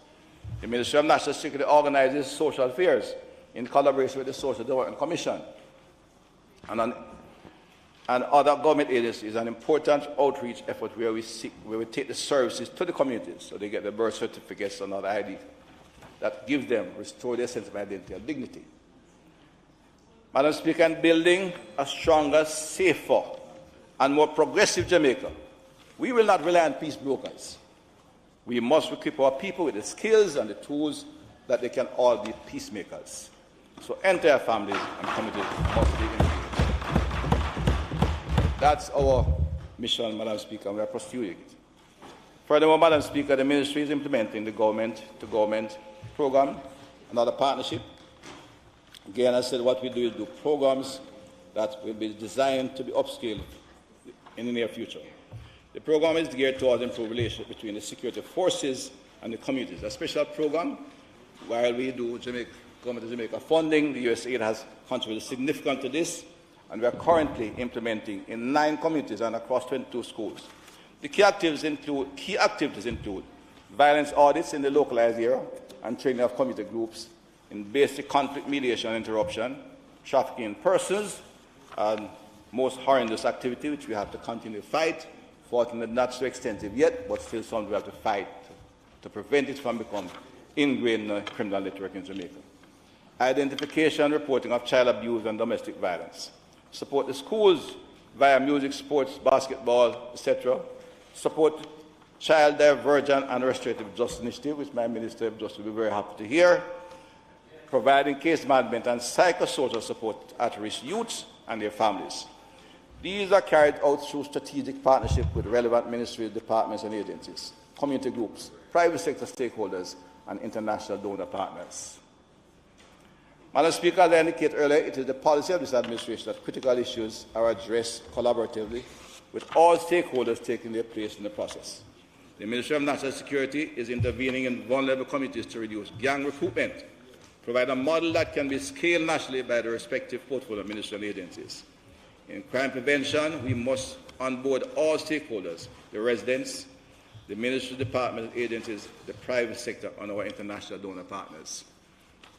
I must highlight Project STAR, led by Petrojam and in association with local partner development program. Petrojam, former leader of the Petrojam, industry which are both aligned with our collaborative approach. The social transformation have been impactful. Social transformation and have been doing impactful work within the vulnerable community in conjunction with the Ministry of National Security and the MDAs. This project is led by Mr. Keith Duncan. It's an excellent project, and it reflects the kind of collaboration we want in the private sector. It's run with a lot of MOUs where the private sector brings its own energy, management skills to work with the agencies of government and impact the community in an objective and fair manner. Madam Speaker, I would not be remiss as I come to the end not to allude to the legislative framework, because successful crime fighting depends, as we have said over and over, on three legs: good policing, effective social intervention, and, of course, a robust legislative framework. In this government, we are developing a modern legislative framework, and we have done major work. There is more to be done, and we proceed aggressively as our capacity will allow. But it should be noted, it was this government that initiated the amendment to the Anti-Gang Act, started by the previous government. But we did the amendments through a joint select committee, and they were passed and enacted. MOCA was instituted by law and regulation passed by this government. The Correction Amendment Act of 2021 was passed and enacted by this government. The Trafficking Person Amendment Act was passed and enacted. Yeah, MOCA was on 2018 November. I let that debate, and the regulations finished. We know we inherited the organization, but to ensure sustainability and institutionalization, we must pass legislation. And this member from South St. Kitts is fully aware of that and was very supportive. Thank you. But it was this government that did the legislation to institutionalize and create the regulations. The Firearms Prohibition, Restriction and Regulation Act 2022 has passed and enacted by this government. After many years of discussion and debate, we executed. And now, while there was even some level of debate, I think the entire cabinet now seeing the sense of that kind of legislation to deal with illegal firearms that continue to develop our country. Others that are at the stage of bill, the Immigration Restriction, Commonwealth and Aliens Act, should be done in the first quarter of this year. So they're pretty advanced. They've been around for a long time. But it's a crucial piece of legislation for border control that is critical to our security. The Law Reform Zones of Special Operation Amendment Act, see that bill is prepared. I've been taking a little time because of the capacity we have, but we're pushing it through. In addition to that, we have the amendment to the Fingerprints Act and further amendments to the process of crime to include provisions for unexplained wealth on the road, and should be here during the course of this fiscal year. Madam Speaker, the transnational nature of criminal activity requires an equally multi-pronged approach. For the greater part of last year, Jamaica chaired the CARICOM Council for National Security and Law Enforcement. We utilized the opportunity to influence and address regional security challenges while identifying best practices to curb criminal violence in the respective CARICOM islands. Last year, we would have noticed the uptick in incidents of criminal violence in several of the Eastern Caribbean islands, and this further consolidated the resolve of national security ministers to encourage greater intelligence sharing, and analysis to protect our borders and our region from transnational criminal activities. This culminated in the recently convened CARICOM Heads of Government Symposium, in which our Prime Minister articulated forcefully his war on guns. And the entire CARICOM region came together in unison to address the horrible scourge of crime on our beautiful Caribbean islands. I'm pleased to inform you, Madam Speaker, that the ECA Jamaica will also host the 37th International Drug Enforcement Conference. The conference is expected to have over 400 dignitaries, high-ranking police and military delegates from over 100 countries across the world. Madam Speaker, Jamaica is the first CARICOM country to host this conference. The conference will create a multilateral forum for the international police and prosecution communities to strengthen international security relations and counter narcotics cooperation, share drug-related intelligence, and to develop operational strategies that can be used to combat transnational organized criminal organization involving illicit drug trade, a most damaging activity and one that generates murder. It has to be dealt with. Madam Speaker, Jamaica's hosting of this conference is reflective of the resolve of the government to adopt strong measures and foster strategic partnership to combat transnational criminal activity. Madam Speaker, in conclusion, I'd like to give a few examples of the increased effectiveness of the police. I cannot give you the long list, but I think it is important the country appreciate understand some of the activities which is based not by accent but on efficient policing, quality intelligence, and strong, efficient professionals working to disrupt and destroy the criminal actors. Since 2016, we have developed a comprehensive plan to secure Jamaica as a roadmap for required investment, technological development, institutional and legislative modernization to equip the security forces for efficient and successful law enforcement. Our police officers are engaged in combat with these criminals. We are confident they can and will win. Criminal terrorists only have to succeed once to create fear in our society. The police have to succeed every time to overcome the atmosphere of fear. The police now operate with improved intelligence and analytical capabilities, modern fit-for-purpose equipment and tools, ballistic uniforms, body-worn cameras, reliable communication, and updated legislation to ensure they can win. We are seeing evidence of improved capabilities. I'll give you a few examples. On the anti-gang, we have had three major gang trials, but I'll name two. The Klansman gang trial, where 15 was convicted, 53 was apprehended. It's a new law. The police and the prosecuting officers went through a long process, a good conviction, but the other 40, we still have them on the radar, and the police is actively investigating and should be able to disrupt the gang totally very soon. Youth and Wilson gang, only 9 convicted, and we have 5 cases before the court. One, the Ranko gang, is a very large trial involving a group that was heavily involved in criminal activity in this side of the island. The Kings Valley Extension gang, a gang that has been involved in numerous murders on the Westmoreland area. Members of the Umbrella gang, the Singer Nighttime gang, and the Jaggy gang, all 5 cases coming up in the court, which are demanding extra special work by the courts. In fact, the Chief just indicating we should maybe get a special court for gang trials. Another 51 gangs are under constant review. I make reference to the Petrojam case, which made news, because already we have, in fact, taken up 4 of some 9 vehicles involved in that robbery. I mention it more to reassure the country. The police is acting decisively, but has the intelligence and the capital to monitor these criminals. We'll find the rest of the vehicles. Some 8 were, in fact, apprehended, and a number of them in charge. A number of other significant intelligence-led operations is of significance just to note. St. Catherine Most Wanted was killed during a confrontation with the police in North-South Highway. That case is of interest because they came there, we had the knowledge to eliminate a whole family, to murder a family of 5. The police made their presence felt. They were there quietly to protect the family. Had they seek to reach the family, would have had the intervention somewhere into the combat elsewhere. But after 3 days of seeking to get to the house and realized that the police were not just there by coincidence, they sought to return to St. Anne. They were intercepted on the highway, and the main leader expired in combat. 1 firearm was recovered. Last year, a cache of armory, a cache of 10 firearms were seized from a venue very near to the stadium. Further incidents led to the fatal shooting of one of the leaders and the recovery of a further 3 firearms. On July 19, 3 members of the Speculation Gang, a group that specializes in armed robbery in Central Debate and Manchester, for several weeks were engaged. 2 were fatally shot and 2 firearms recovered. Since then, the leader has been arrested and one of his drivers shot in combat as well.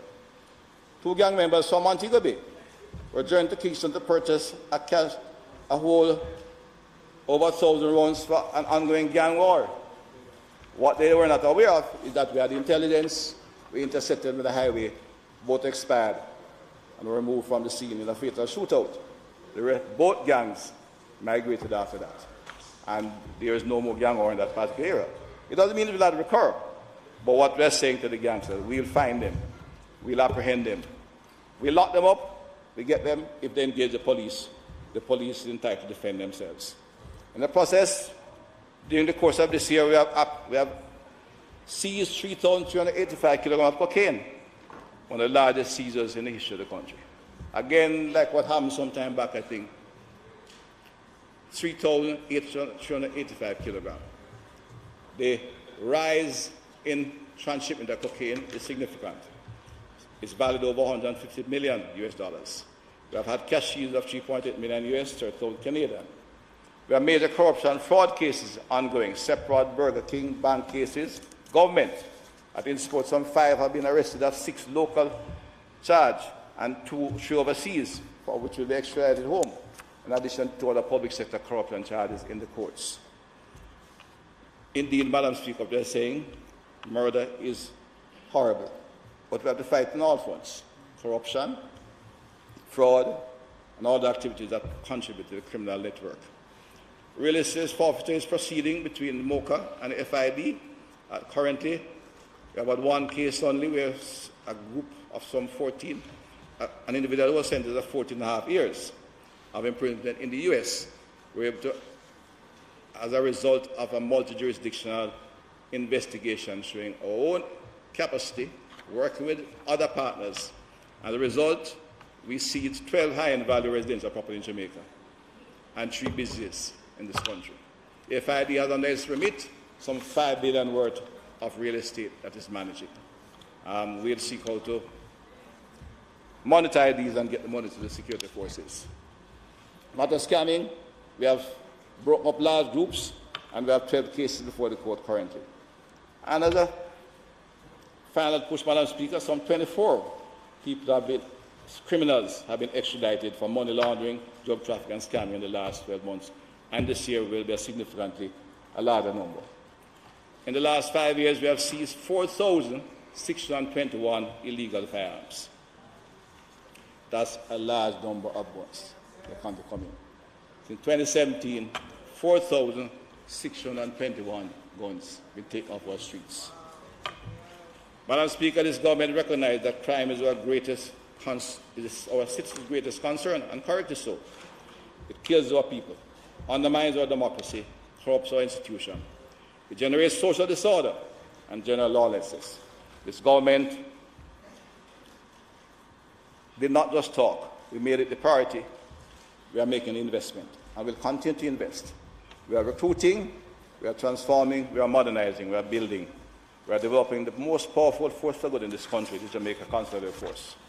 We have expanded and strengthened the Jamaica Defense Force. We have institutionalized the major organized crime and anti-corruption agency.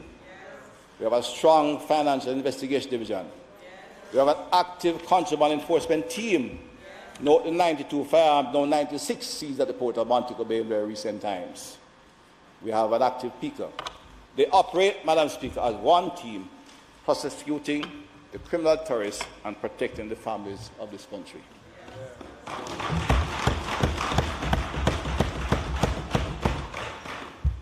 I repeat in closing, Madam Speaker, we recognize murder is the most emotionally traumatic and devastating criminal act. It's an egregious act.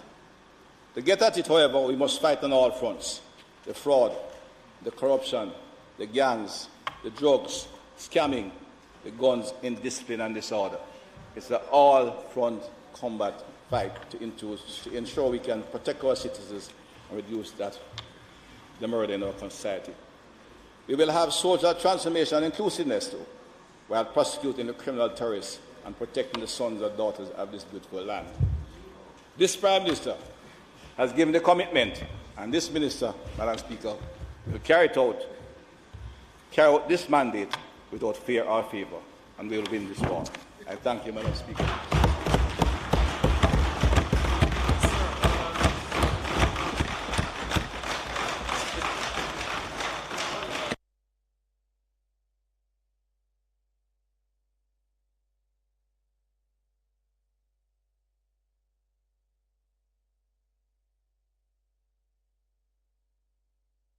Madam Speaker, I'm sure you will agree that this was an outstanding performance by our Minister of National Security.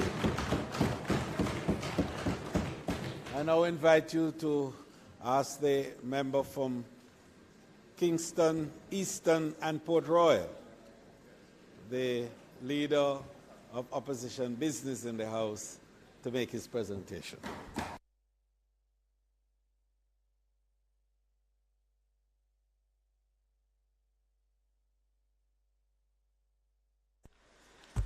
Thank you very much, Madam Speaker. I rise to make my contribution to this very crucial sectoral debate. I am guided by St. Paul's instructions in his letter to the Thessalonians, chapter 5, verse 18.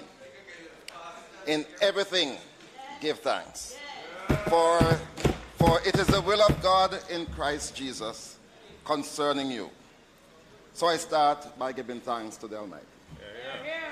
I give thanks to the many persons who continue to support and uphold me even after the long period of 26 years in this place. And over that time, I have sat on that side and on this side. I want to go back over that side. I want to go back over that side. There have been good times, Madam Speaker, and bad, but my enthusiasm and joy in service to the people of this country have never waned. My colleagues on both sides have been good and kind. The staff of the House and indeed the entire public sector have been gracious. And of course, you, Madam Speaker, despite our challenges from time to time, I remain your best servant inside here. And I know that we continue to have an excellent working relationship. I am sensing that the energy has increased. I thank also the leader of the opposition, who continues to execute his duties with firmness and vision. To my people of East Kingston and Port Royal, leaders and constituents who have never wavered in their love, sincerity and understanding, I thank you deeply and renew my commitment to serve with humility. I recognize the tremendous support of my councillors, Lorraine Dobson and Jackie Lewis, my constituency executive chaired by Angela Chaplin, my task force chaired by Hugh Campbell, and my professional colleagues at my law firm. People don't believe that I'm a lawyer. and we're not supposed to advertise. But there's a firm called PFP Law and Associates. It's the best little law firm in Jamaica. So I want to thank Sophia, Marjorie, Cavell, and Alia, and of course my driver and CPO. Finally, my family members who continue to love and support me unconditionally. I am totally grateful. All of them. Madam Speaker, at the outset, I will refer to this debate as crucial, even though it has become a virtual annual ritual fulfilling parliamentary requirement, but not necessarily meaningful to the daily lives of those who are elected to serve.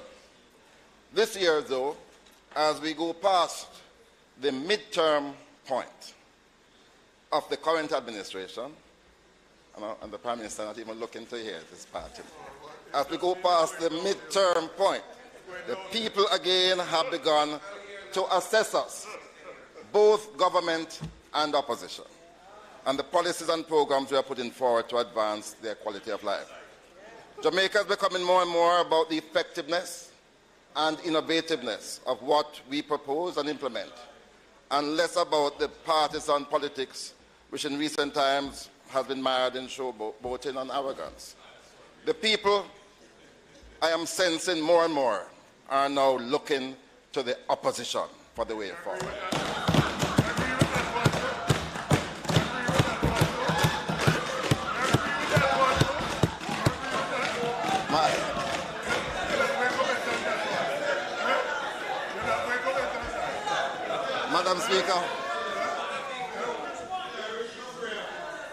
Madam Speaker, those who listen to the government members' presentations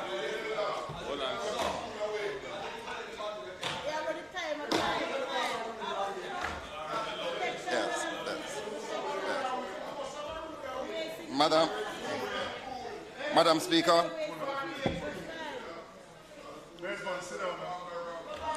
two persons can't stand on their feet at the same time, so one has to sit.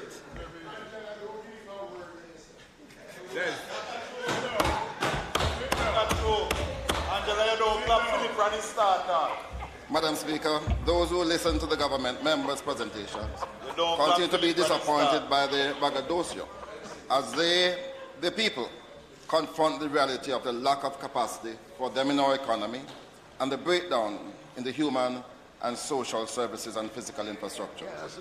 To them, at times, all seems to be falling apart under the lack of attention to the provision and expansion of quality services, while spokesmen on that side extol the virtues of balancing the books, improving the macroeconomic outturn, and trot out a recitation of praise for them from the international financial market leaders. As former Prime Minister, the most Honourable Portia Simpson Miller would say repeatedly, we must balance the books while balancing people's lives. She was right. Politics is all about the people. Their welfare must be put above everything else. And Madam Speaker, as we think today of Sister P, we think of her with love. And we pray for God's blessings on her as she continues to recover from this.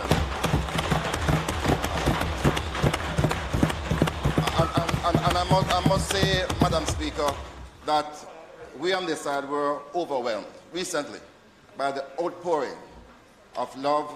And in fact, we have to salute the Prime Minister, who was first in line, the Minister of Health, and yourself. So many of you, yes, so many of you call. And we on this side, we are grateful for that, for Sister P.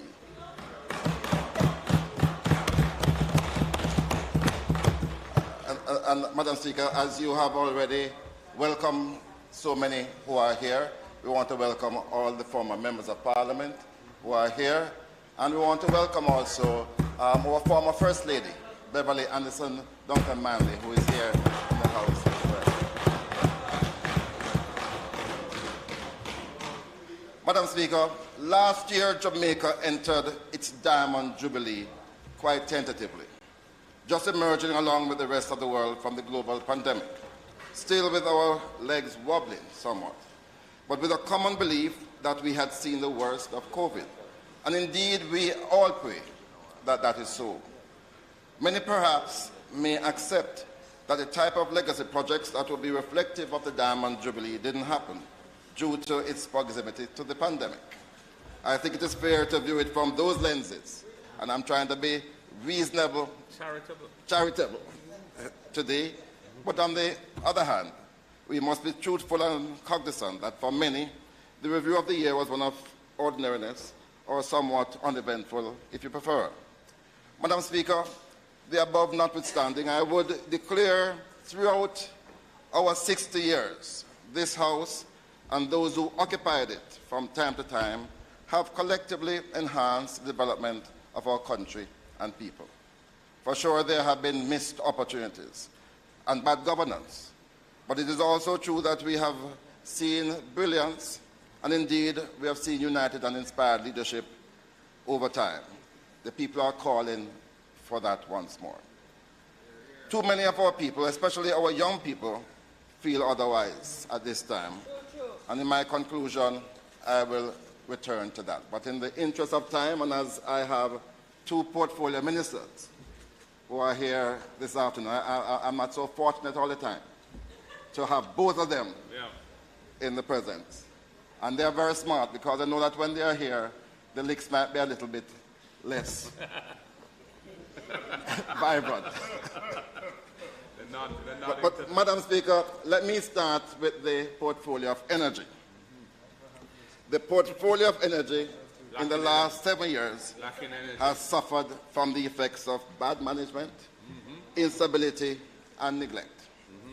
4 ministers, including the Prime Minister, have attended to this portfolio with little or no meaningful positive changes to show.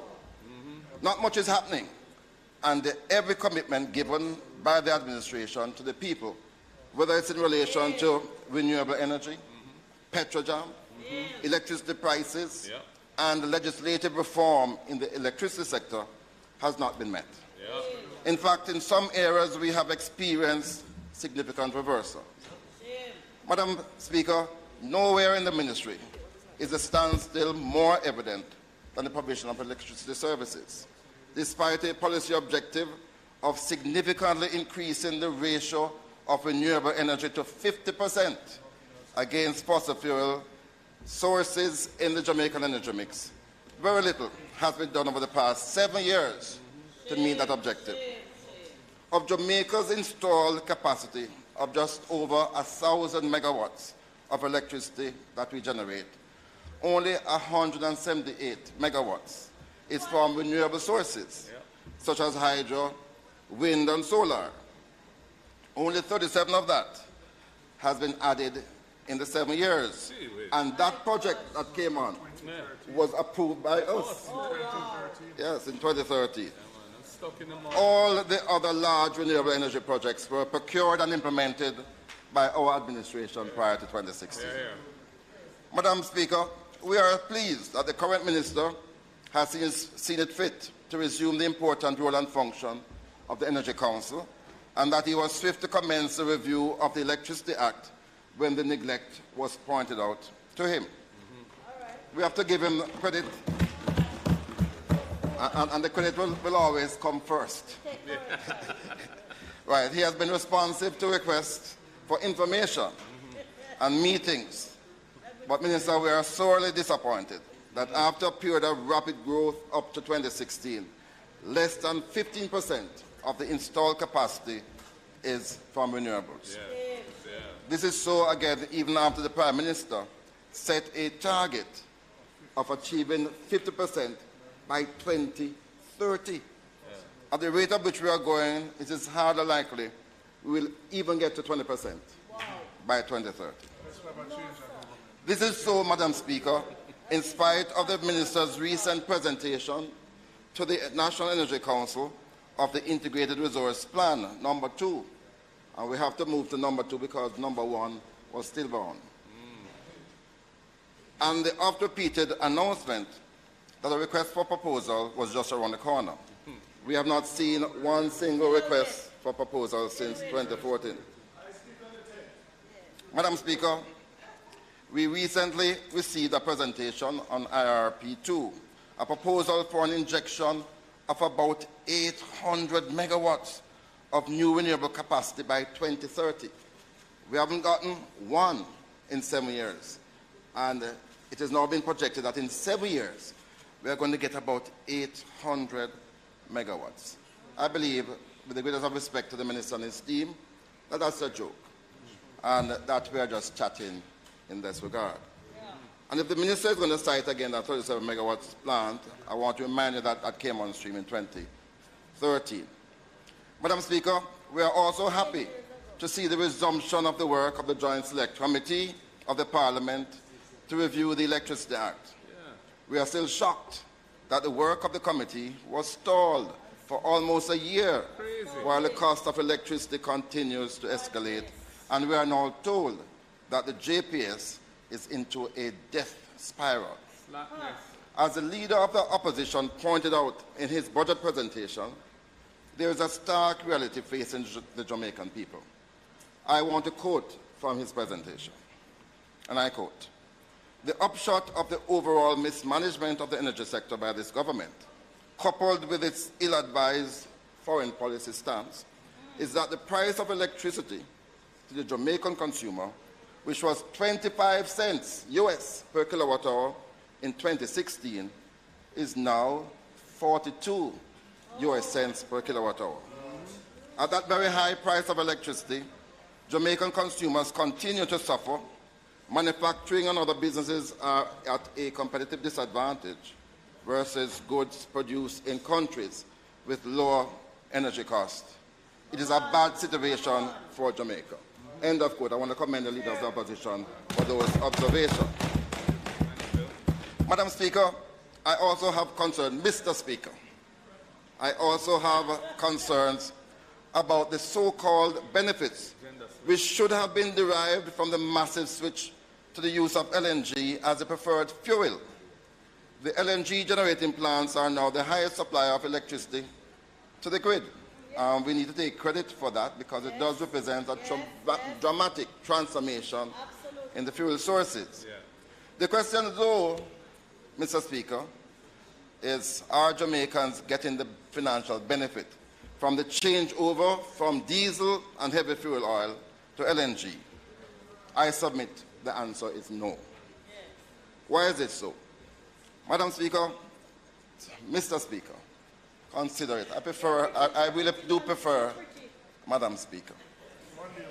Yes, the fuel cost on our bills, just listen to this, in 2016 was US 9 cents per kilowatt hour. By the end of 2021, it got to 15 cents, a whopping increase of 66%. And those are the figures that the OUR could provide me.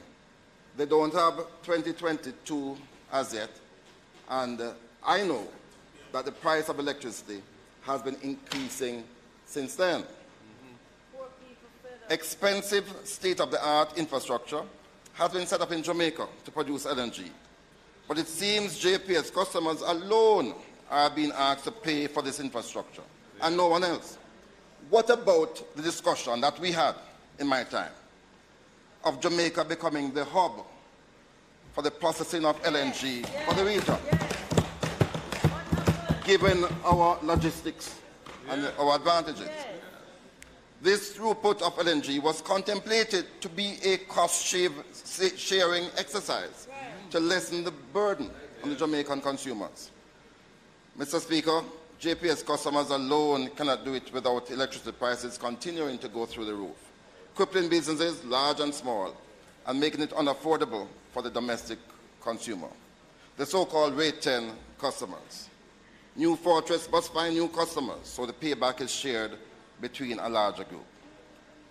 That is why recently, Mr. Speaker, I asked for a better burden share as some JPS customers move away from the grid and the take-or-pay arrangements become more burdensome to those who remain. That's right.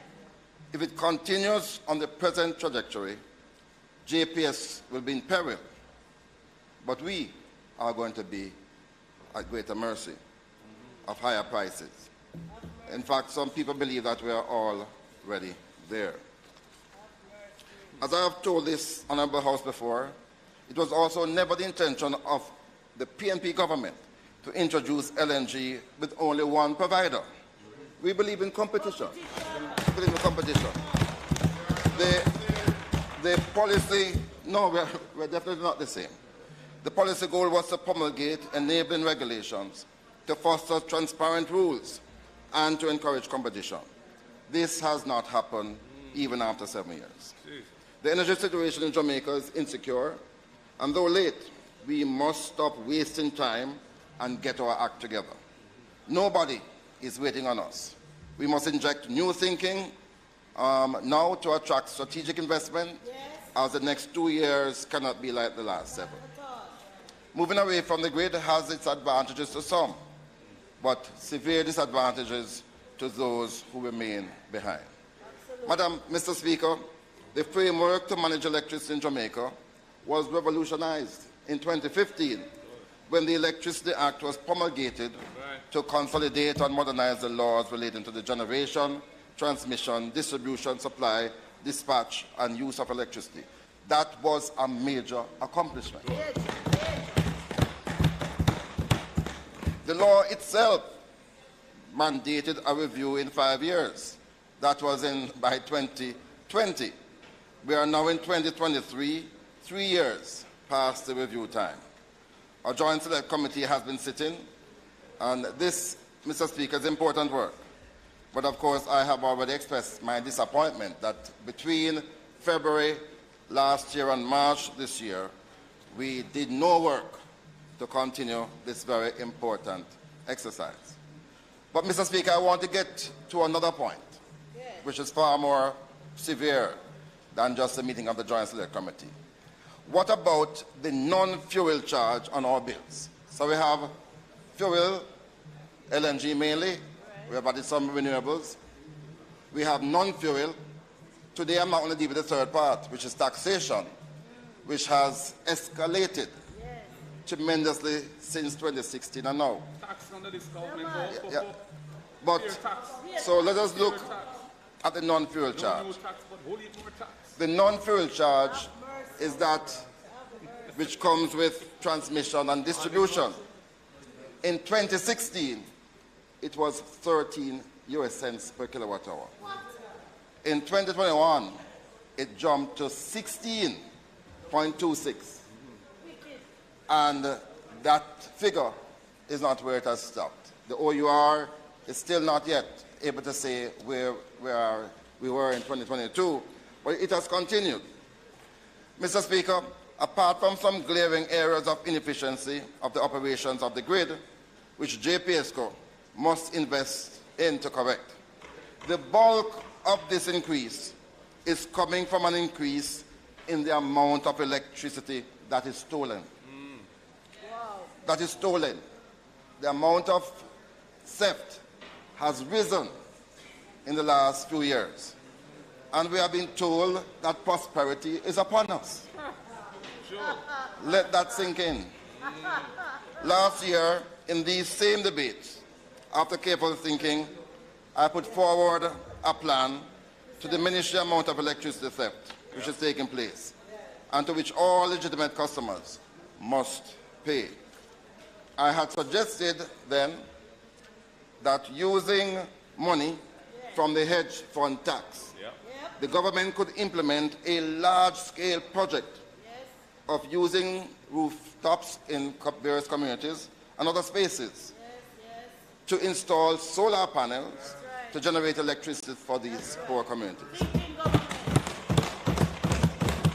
I had noted that with the improvement in storage, because the technology for battery storage has dramatically improved, in fact, even since last year, and that because of that, we could almost guarantee firm capacity, so that when the sun is down, you can still have electricity being supplied.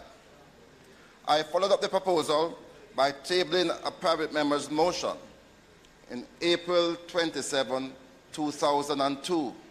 Where are we today? 2022. Right. 2022. April 27, 2022.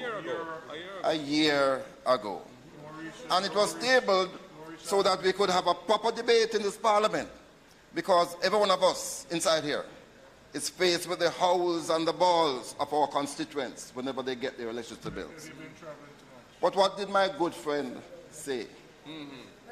My good friend, who has always shown respect to the ideas, he dealt with the matter in one sentence in his budget presentation last year. He said the idea is unworkable and that the ministry will come up with other solutions soon. That was the end of that.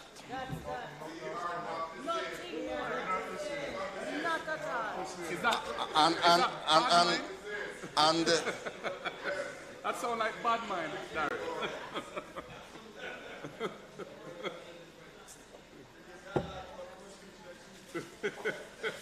I again call upon the minister to be front and center in finding a solution to the high level of electricity theft. This is one time I want to join in the call by JPS and everybody for a national solution. It will help to lower the light bills. So let us debate the proposal. Mr. Speaker, in looking beyond this government and in projecting for the future, I want to share, as I always do, some ideas as to the way forward, as to how to solve the problem. Firstly, Mr. Speaker, the JPSCO license comes to an end in 4 years' time. That's right. I don't think the government should sit and wait until that time is upon them. No way. I think negotiations should start now. Yes. And in those negotiations, because JPSCO wants something, the government should use its leverage to extract, even from now, certain things. For example, Mr. Speaker, we have been toiling in the committee about those companies that operate in the special economic zone. Those companies that provide services for the export market. We believe that they should not be hamstrung any longer. That they should be able to generate, they should be able to transmit and distribute to their customers in the zone their electricity. You have to negotiate the license. The member from Western Portland agrees with me 90% of the time. I just want to see some action. Him can't manage it. Him wife claim all the action. Him wife claim all the action. Mr. Speaker, we must be skillful and clear in those negotiations, Minister, which need to start now to pursue what is in the best interest of the Jamaicans and our consumers. It is the right time also for discussions to commence, I believe, on the separation of the JPSCO into two arms and two cost centers. There should be a generation company and a distribution company. It makes for greater transparency. Again, in looking to the future, I want to suggest that we focus on greater technical and non-technical efficiency of the grid. We need to encourage greater access to net billing and wheeling licenses. We have not yet gotten one wheeling license out of the door since the law was passed in 2015. Not one. Not one. But we also need to simplify the process, because this is how you can introduce competition on the distribution side of the business. Mr. Speaker, we also need to implement the first phase of the least cost resource development plan with the procurement of 200 megawatts of renewable energy. So I agree with the Minister, but again, let us get it done. Mr. Speaker, in also reflecting on where we're at, I think the time has come when we consider seriously whether or not we want to be entering into 20-year private power agreement with licenses to boot with developers. I think we need to give, but there is no need to give developers, entrepreneurs, any guaranteed rate of return anymore. No. I think we need to create the environment of a truly free and fair competitive procurement and allow risk takers to invest with the confidence of banking on their technology and efficiency in making their profits. But we shouldn't be guaranteed any more rate of return. Mr. Speaker, I've heard the Minister spoke about this before, and when I mentioned it first time ago in 2015, it did cause some stir. But I also believe that the technology that has been developing for mobile nuclear energy be considered to be an option as well. We also need to maximize our carbon credit earnings. Many people don't know about this, but in 2002, when we established Wigton Wind Farm. That's right. We were able to generate earnings by selling the carbon credits on the international market. There is a growing, Mr. Speaker, awareness of the impact of greenhouse gases and a preoccupation on how to sequester or offset our use of things that generate carbon in the atmosphere. There are myriad initiatives in this area, and I really want to plead my own interest because as an entrepreneur now, I have established a business that is seeking to be the only body with the competence to broker carbon offset certificates and to trade in carbon credits. Wow. So when you see when you see some wealth generating, don't begrudge that. It's hard work. Mr. Speaker, I also believe that we need to start to explore another option, using green hydrogen. Recently, I was a part of a global summit on the growing importance of hydrogen in the energy mix. And we want to implement that as soon as we change from this side to that side. Of course, we also believe that we should get into a faster track towards the electrification, full electrification of our transport sector. Mr. Speaker, I've spoken about the energy portfolio being at standstill, and that's a part of the problem that we face. Take Petrojam, for example. In 2018, the Zaka report on the Petrojam oil refinery was commissioned and tabled in the House with much fanfare. Yet nothing has come of it in the last 5 years.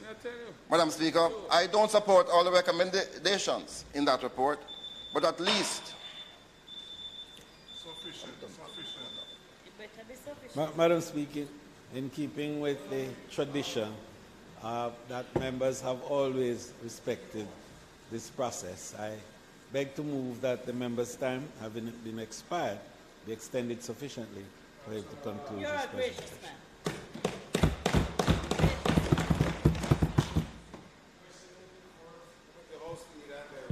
The question is before us for the time to be extended for the member to complete his presentation. Those in favor? Aye. Those against? Ayes have it.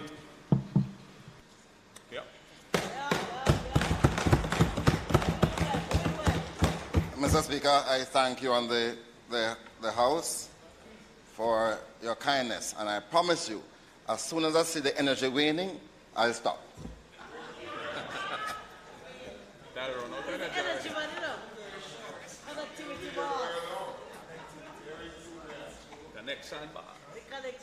Mr. Speaker, Petrojam, despite issues of the past, has served this country well. We have never run out of fuel supplies, and we should continue to pay tribute to the staff of Petrojam for the work that they have done. But we must not give them basket to carry water. If decisive decisions are not taken during this fiscal year, then I fear that there will be no future for Petrojam, as other competitors with access to cheaper sources of fuel will put them out of business. We over here support competition in the market, but we have to give Petrojam a fighting chance.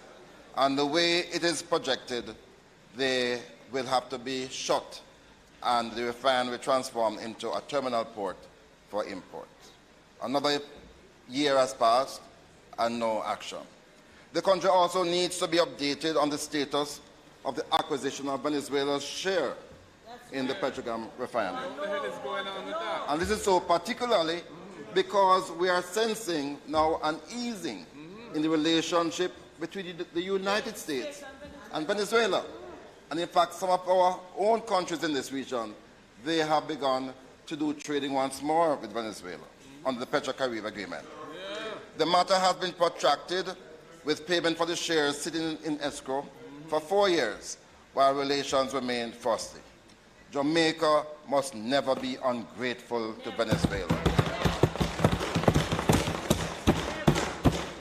Because as we now celebrate improved debt to GDP ratios, we should remember that Jamaica benefited from a US $1.5 billion write-off. And I do believe that diplomatic channels can now be opened so that we are not in breach of the sanctions, but we can work with the US to achieve greater accord and at least to settle that issue of the refinery at this time. The Minister will be happy that I have to move on quickly to mining. So I leave and I come to. Madam, Lord, I wish the Speaker was there, but it's okay. Mr. Speaker, the mining sector needs a reset. Yes. It needs a reset. Where's Mr. Green? Mr. Green. Once a pillar of the Jamaican economy, the sector is reeling from a litany of woes, many of our own making. It is a sleeping giant which must not only be awakened, but made to answer the call. In order to achieve this reset, I am again proposing a national consultation on the future of the mining sector, having regard to the emerging many issues, environmental issues, health issues associated with all aspects of the sector, and in fact litigation. A consensus is necessary for the sector to realize the existing still vast potential. Yet the potential of vast earnings still, I believe, Mr. Speaker, exists, but only with greater partnership. Among the critical issues to be resolved is that of a greater certainty in relation to the earnings from the sector, bauxite levy, and royalties. We believe we should never have a regime where there is a full waiver of the bauxite levy. It should never occur again. Additionally, apart from those existing contracts and licenses, and there are existing arrangements which must be honored, we also believe that no new arrangement should be engaged for the export of raw bauxite. That we should work towards achieving greater value added right here in Jamaica. And so I want to urge that we put the geologists at JBI to work at exploration of new areas for bauxite reserves outside of the environmentally sensitive ones. The truth is, the metal aluminum, being a sturdy, renewable, versatile, and relatively inexpensive metal, will remain in high use for the foreseeable future.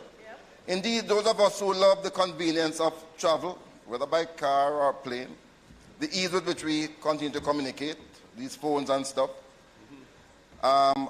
we want to continue to communicate and to invest in technologies that are beneficial to the environment, must emphasize the importance of aluminum. And of course, if you are viewing the importance of aluminum, you have to view the importance of bauxite and aluminum. That's right. So we have to contribute to continue to the world supply of bauxite and aluminum. And I'm still hoping we will still be able to do some smelting right here in Jamaica. That has been our vision. And it can still happen. It can still happen. I know that there is mirth from time to time when I come up with these ideas. But trust me, it is not far-fetched. And with the right energy mix, we can do our own smelting right here in Jamaica. So rather than killing bauxite, let us negotiate a path with all stakeholders so that Jamaica can maximize its earnings. Let us build back international cooperation. There was a time in the 70s when we had the International Bauxite Association. That was our counterpart to OPEC. Michael Manley. By the late Michael Manley. And we were able to use that association to get uniformity globally on those interests that were in favor of our local production. And I urge that we get back to that. Visionary leadership, that was. I'm so happy to see the real speaker back in her chair. No disrespect to... One day, Busha.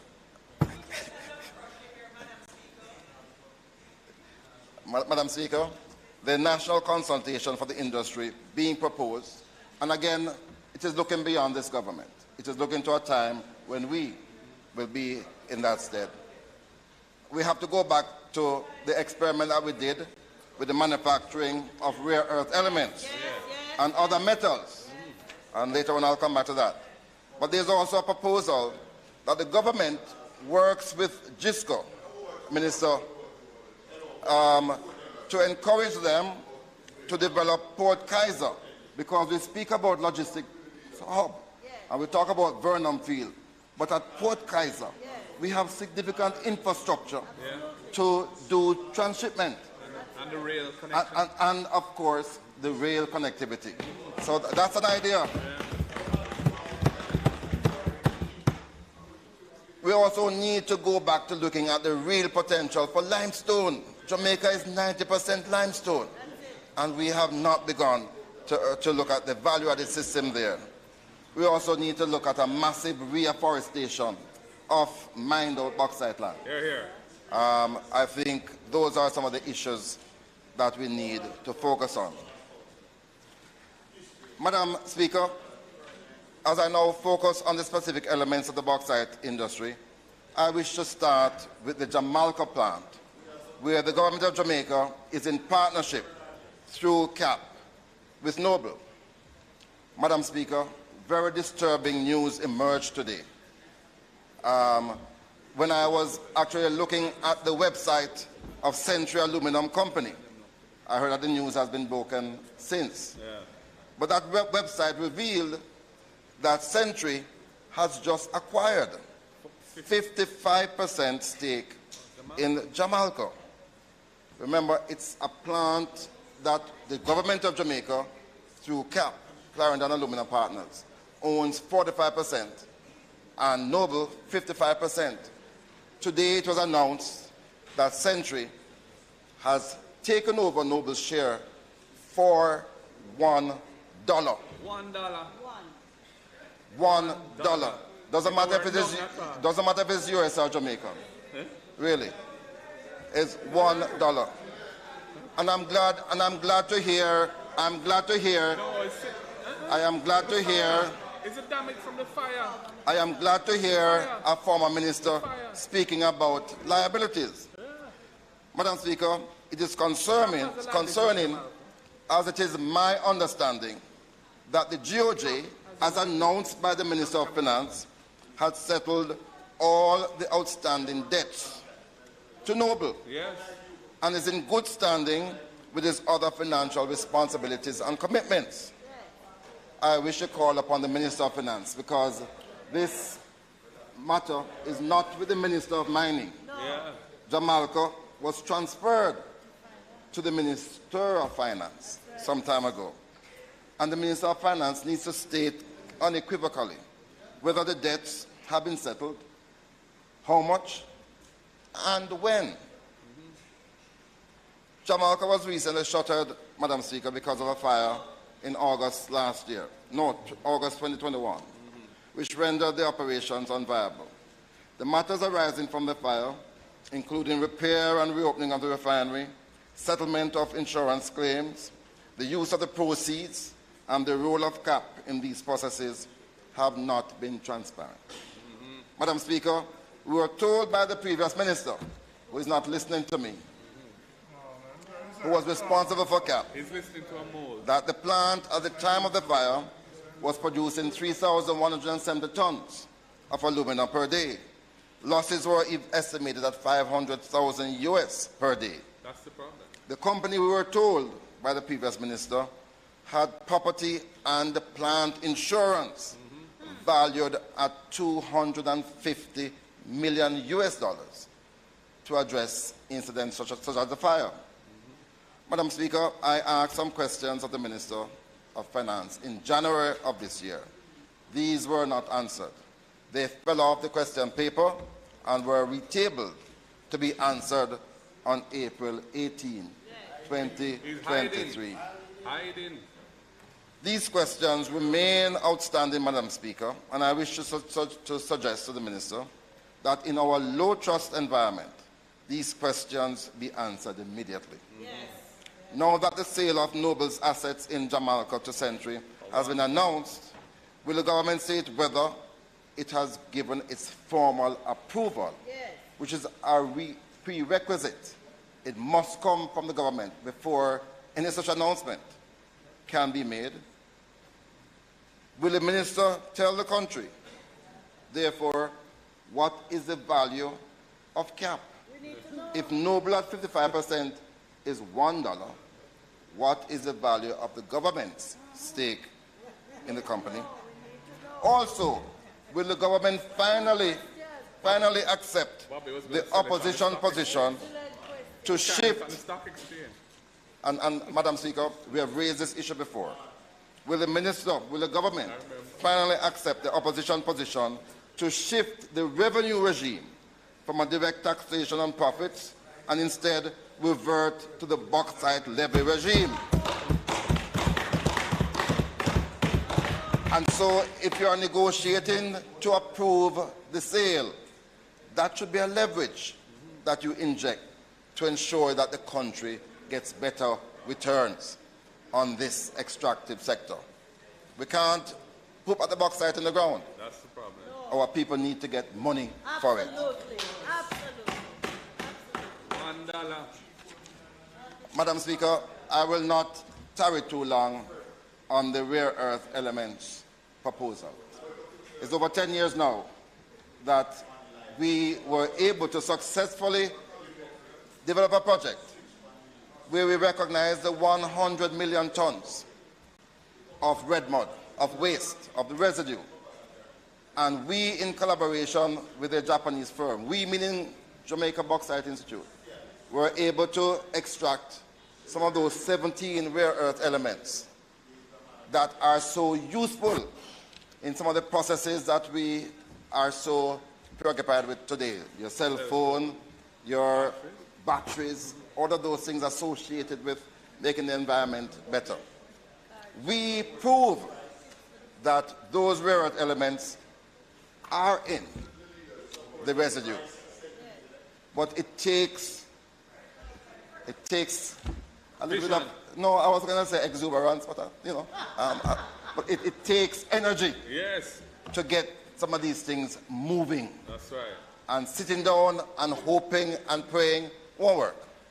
You have to go out there and take some risk. The balloon leak. And I'm so happy, Madam Speaker, that recently a firm called Geophysics, Jamaica, recently announced that it was moving towards new testing of the feasibility of extracting rare earth elements. The company believes it has now technology that is more advanced than the process that we had done 10 years ago. And as the Gleaner puts it in a recent editorial, the effort is worthy of celebration and its success could have substantial economic value.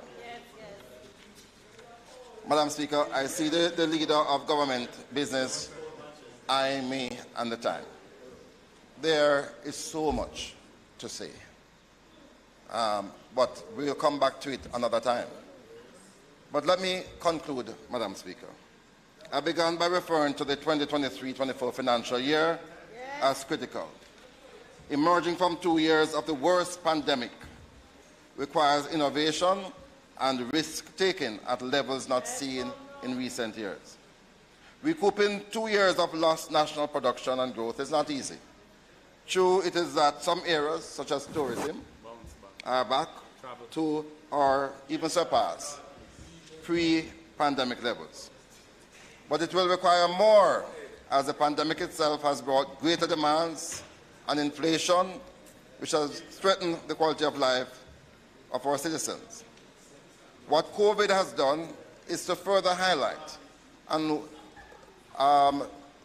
actually worsen some of the deep structural inadequacies in our economy.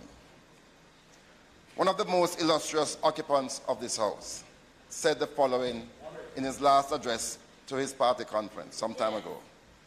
I say, and I'm quoting, the mission of my generation was to win self-government for Jamaica, to win political power for the black masses of my people from which I spring. I am proud, he continued, to stand here and say to you who fought that fight with me, say it with gladness and pride, mission accomplished for my generation. NW. Madam Speaker, Madam Speaker, he continued. And what is the mission of the next generation?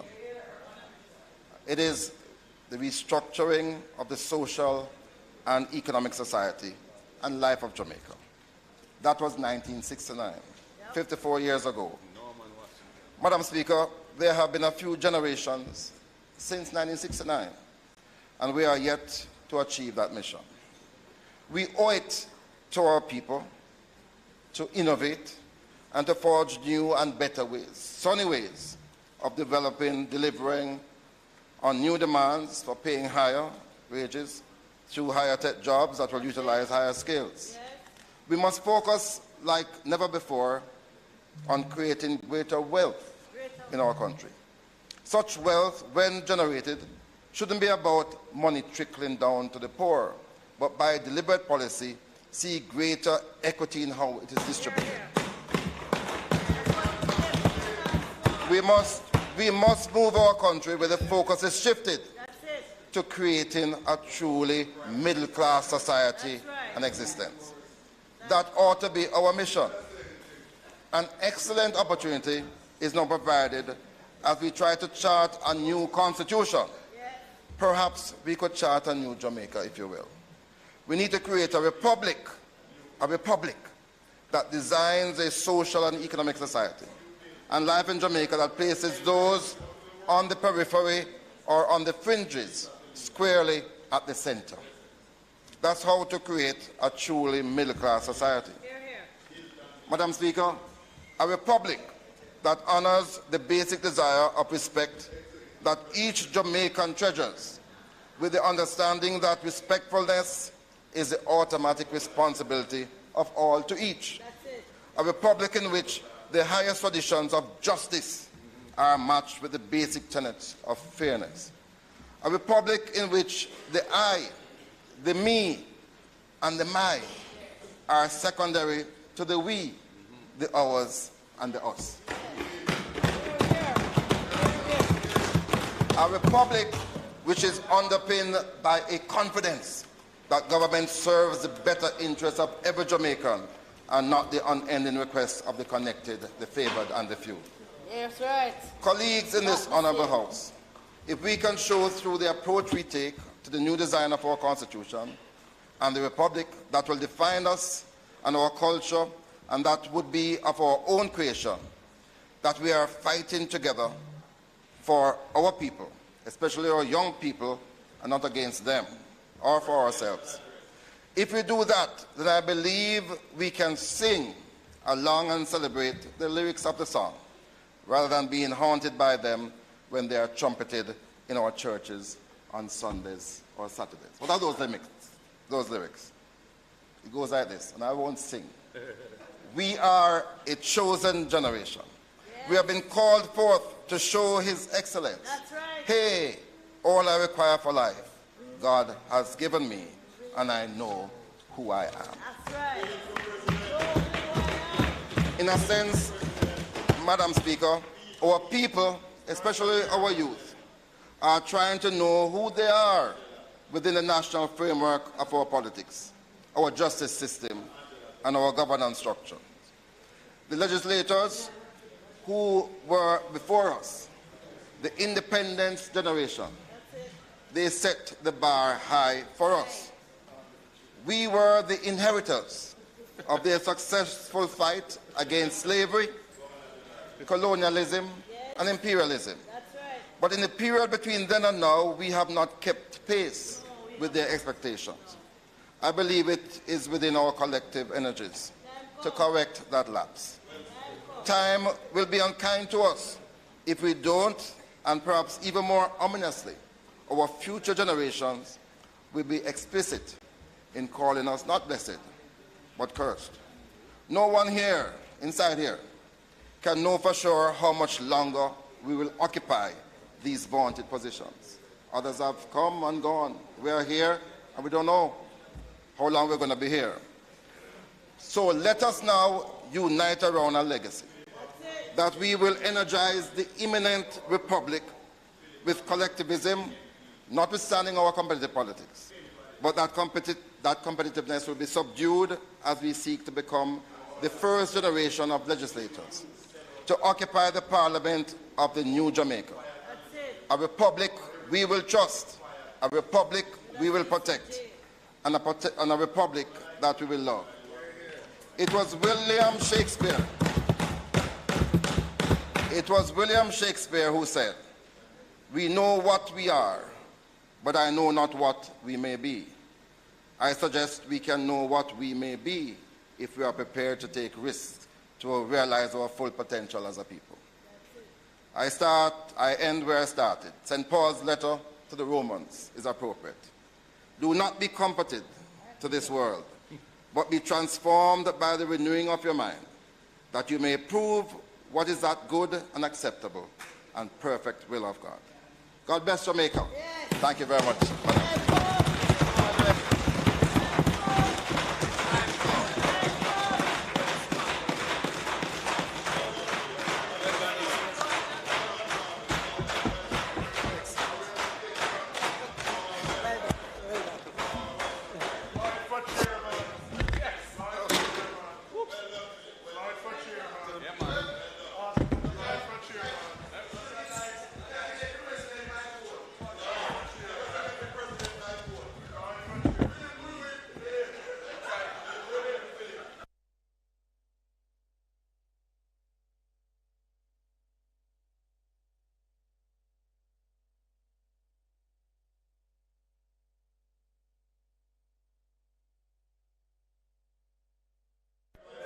Okay, Madam Speaker.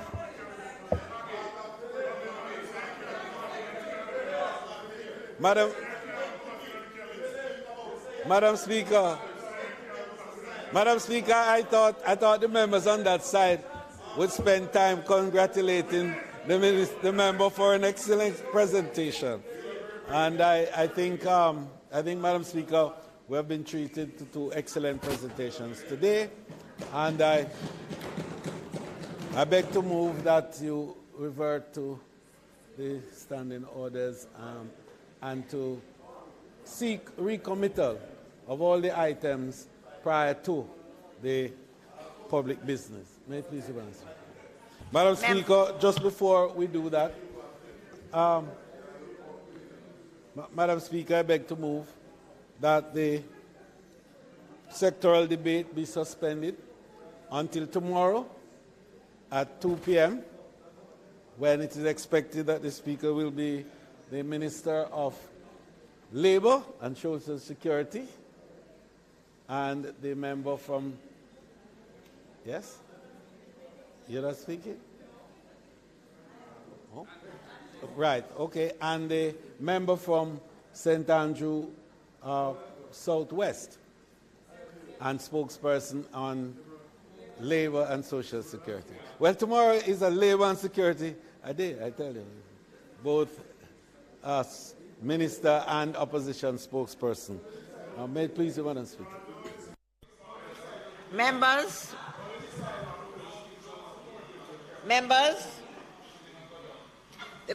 there are two questions before the House. One, that the sectoral debate be suspended. Those in favor? Aye. Those against? The ayes have it. And the second question before the House is that we revert to the items on the agenda, beginning with announcements. Those in favor? Aye. Those against? The ayes have it. House Leader. So, Madam Speaker. Go ahead. Yes. Announcements.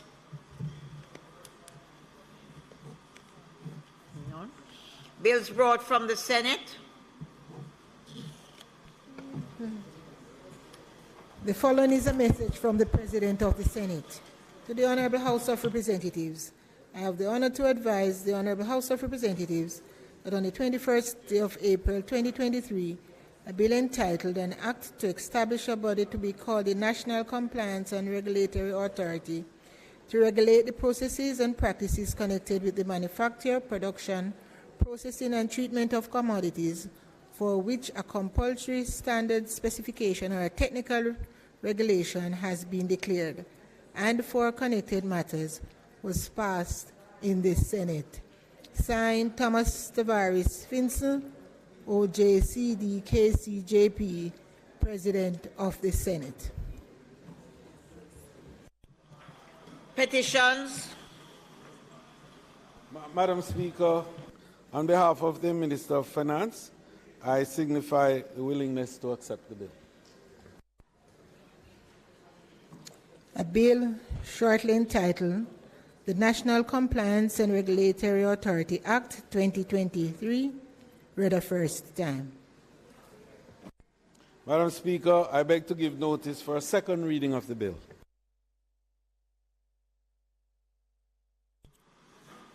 Petitions, papers, reports from committees, notices of motions given orally, questions and answers to questions, motions that may be made at the commencement of public business requiring notice, motions relating to sittings of the House, motions for leave to introduce bills, presentation of bills without leave of the House first obtained. House Leader, we're back to... Madam Speaker, today I think the world, and certainly Jamaica, pause in a deep moment of reverent silence, but also quiet thankfulness to the divine for having given us one of the greatest sons that cosmic earth has seen. Today we pause to also reflect on our own mortality as we celebrate with ourselves 96 good years of one of the finest sons that this country has produced, the Honorable Harry Belafonte.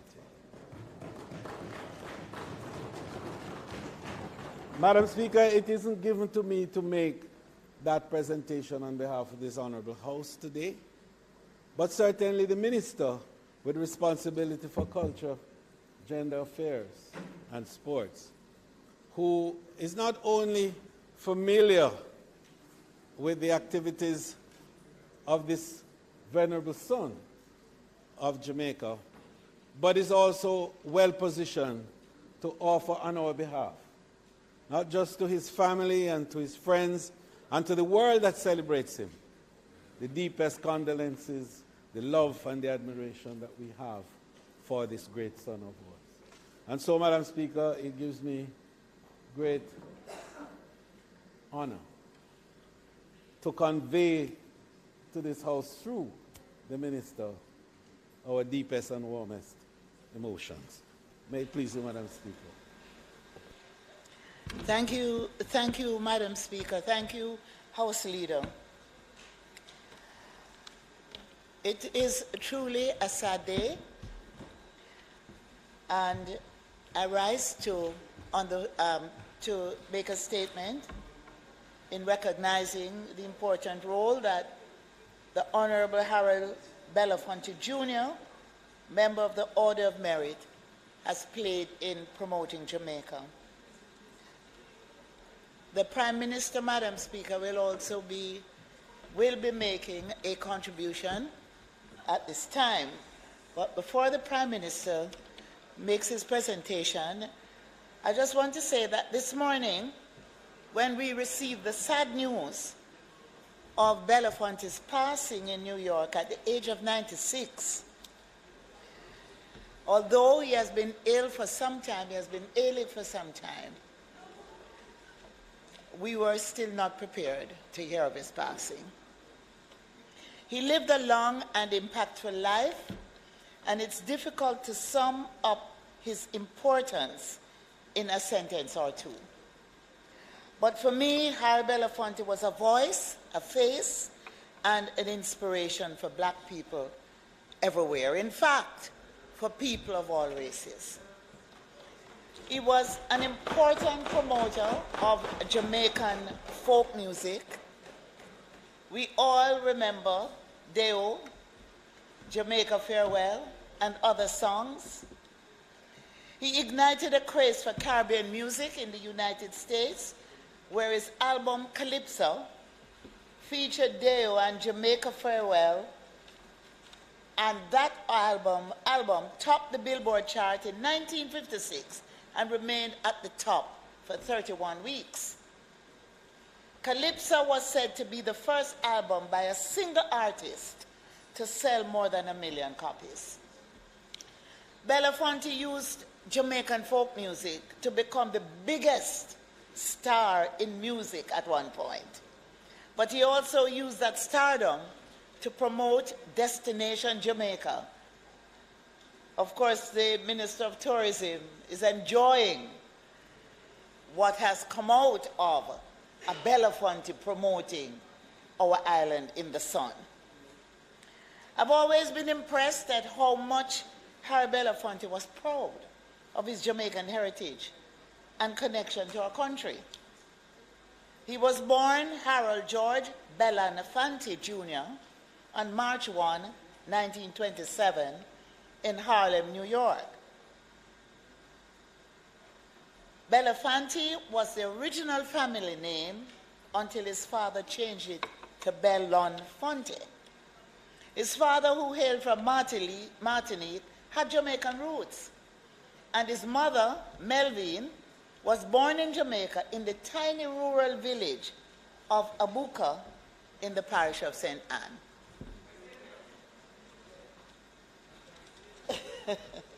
She moved back to Jamaica in 1936 with Harry and his younger brother, but soon returned to America. As you know,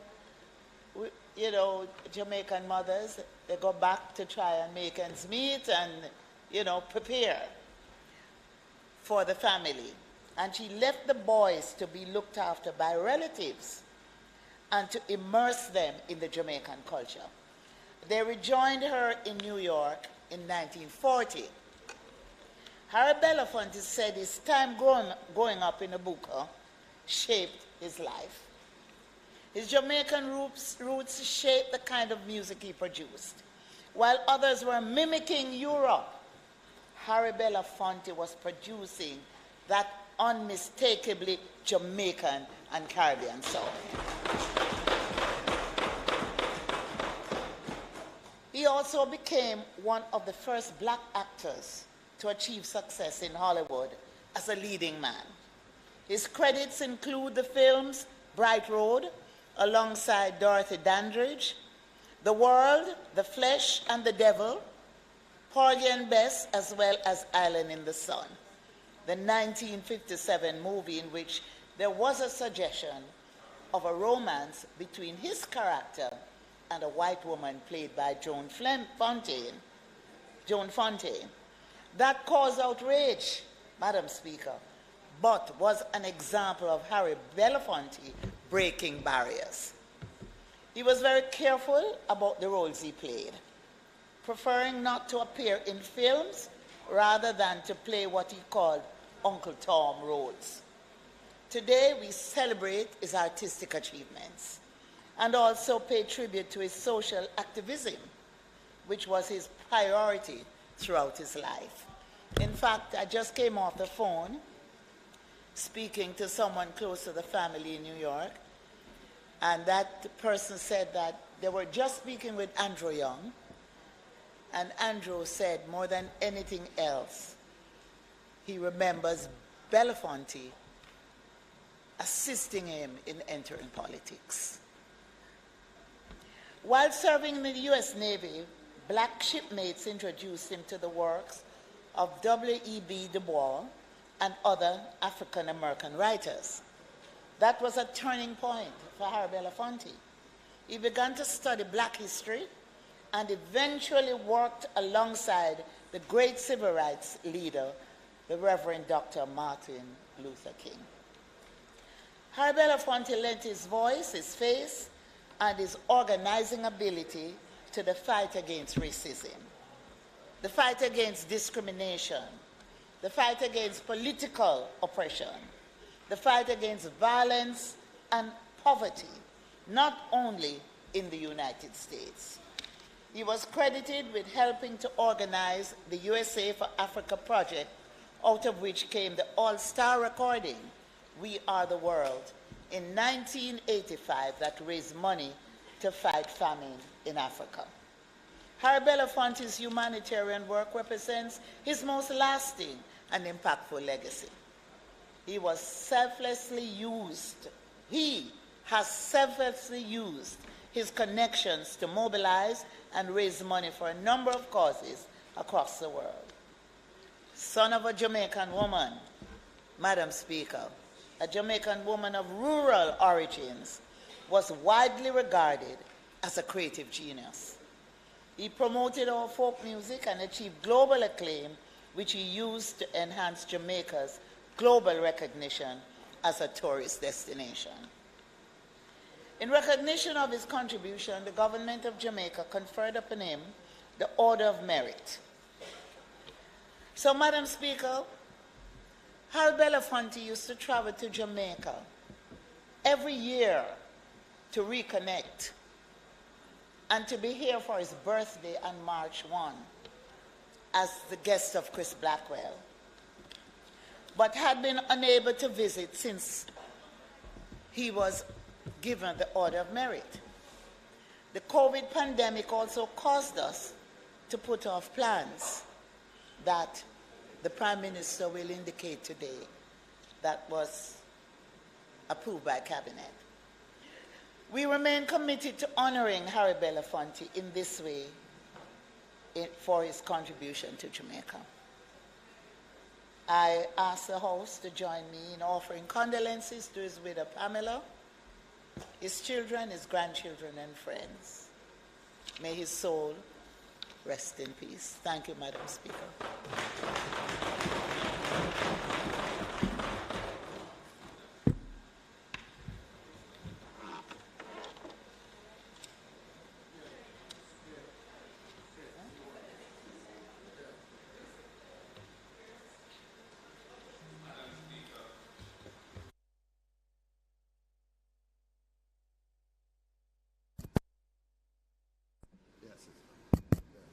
Madam Speaker, I thank the Minister for her presentation, which has outlined some of the highlights of the life and contribution of a very great man, Harry Belafonte.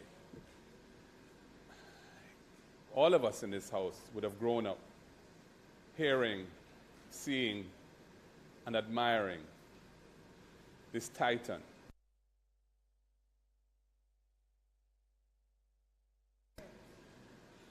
who made us so proud because of the fact that not only was he of Jamaican descent, but he embraced his Jamaicanness with immense pride. And indeed, he drew strength from the folk culture, and I dare say the political spirit that was flowing through Jamaica, with which he connected in a very real way in the height of his activism. He was a leading campaigner in the fight against apartheid. And such was his standing in the global space as an immense talent, both in music and we've heard in film, that his voice was one of tremendous influence. You know, when somebody can claim that as a musical artist, their album was the first in the world, in the history of the world, to sell 1 million copies, that is a phenomenal fact. And quite frankly, the fact that that album, which I think was entitled Calypso, was largely drew on the Jamaican folk music and Caribbean rhythms, was all the more remarkable because it took our music and our culture to a heights which had not previously been recognized at that level. So that achievement was not just his achievement, but was our achievement.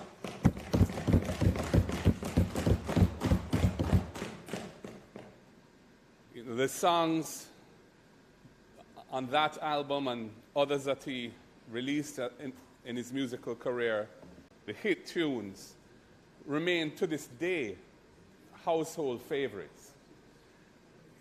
Deo, Island in the Sun, or Jamaica Farewell, whatever, and so many others. And he had an absolutely magnetic voice, and his look, his image, made his entry into the film industry as a superstar a natural progression in his career. And we have heard of some of the films that he starred in. I remember one, I think it was Carmen Jones is the name of it. There's a wonderful rendition of the tune Stormy Weather in that, I believe. A song made famous by one of the great female vocalists of that era, Billie Holiday. But in that film, he starred as the lead male, and it was an absolutely tremendous performance. So his talent was really prodigious, and I think you'd have to say the range of his achievements makes him a unique phenomenon in the world. I can't think of anyone else offhand who you could say was a superstar in music, in film, and in global political activism.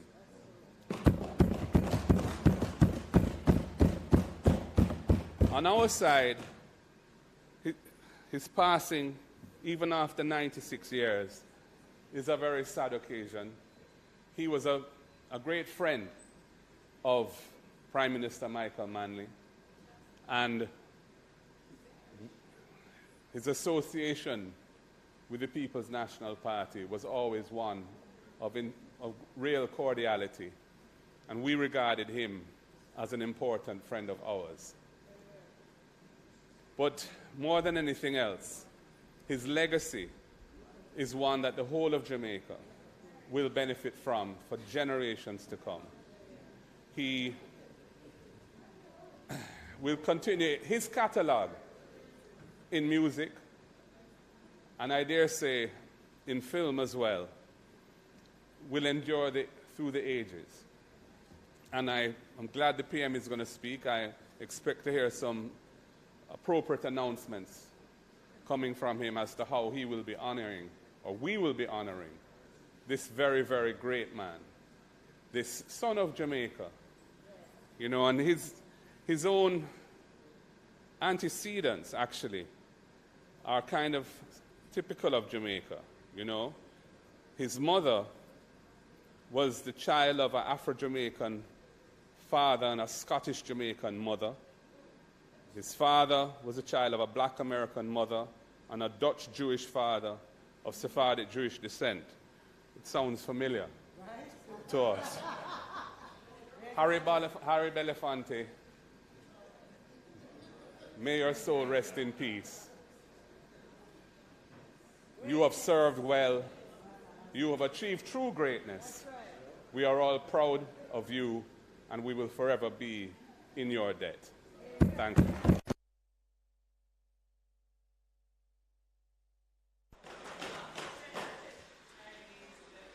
Madam Speaker,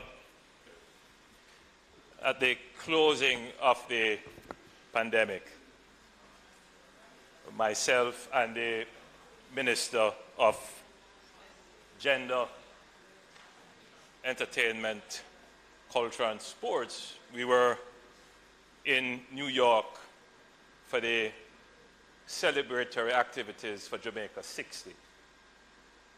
And at that time, we decided that we would reach out to Harry Belafonte and his family to present to him the Order of Merit, which we had awarded him, but he could not have traveled to Jamaica to personally receive it. We spoke several times on the phone trying to coordinate the visit.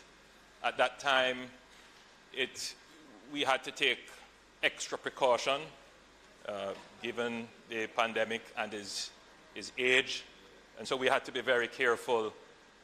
Circumstances just did not align for me to be able to present him with the physical award. We deferred that in the hope that at some point he would have been able to come to Jamaica and receive it. Unfortunately, that will not happen now. Madam Speaker, I had the opportunity to meet him personally many years ago when he performed at what would have been the precursor to Jazz Festival in Ocho Rios, and I was awestruck to have personally met him. I probably spent mere minutes with him, but his personality was such that when you're standing in the presence of greatness, you can only be awed. Madam Speaker, the younger folks among us may wonder, why is Harry Belafonte deserving of our parliamentary time in tribute? The minister and the leader of the opposition would have given a good synopsis of his biography. I would want to build upon what they have said, Madam Speaker. What Jamaica now enjoys, which we wrap in the phrase Brand Jamaica, really started with people like Harry Belafonte, Miss Lou,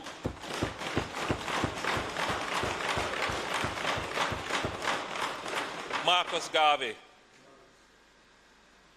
Bob Marley,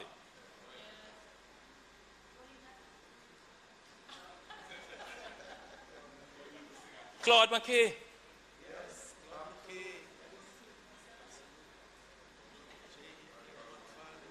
my boy Lollipop, Millie Small, Jimmy Cliff. Madam Speaker, what our music industry and our creative industry benefits from today, they were the pioneers. They were the pioneers. And Harry Belafonte was more than just a musical pioneer or a cultural pioneer, a folk pioneer. But we should bear in mind as well that he was breaking down barriers at a time when the society in which he lived still had laws that segregated people by race. So, for him to have the biggest selling album at the time, to become the first black American to win an Emmy, well, the first black person to win an Emmy, to star in, to play lead roles in box office movies, he would have broken down barriers which we now walk over without recognition.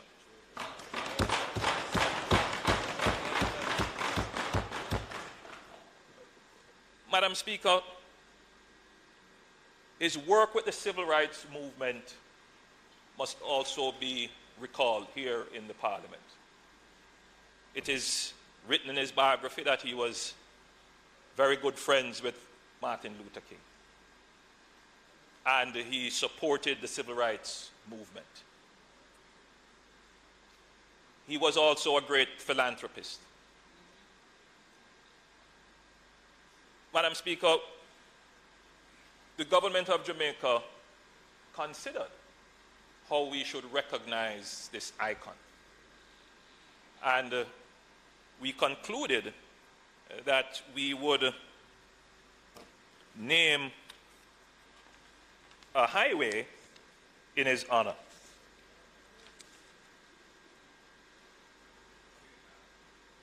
Madam Speaker, we approved the naming of a segment of the North Coast Highway from Priory to Salem in St. Anne in honor of Harry Belafonte.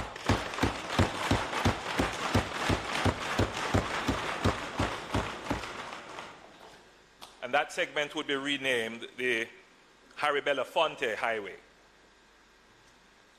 We chose that segment of highway because it passed through St. Anne in proximity to his place of birth and where he lived, where he grew up. Madam Speaker, the intention still exists. As we would have declared in this House, there are plans to upgrade the highway, and there might even be a realignment. So, Madam Speaker, we would hold plans a little bit until we have finalized exactly what will happen to that stretch.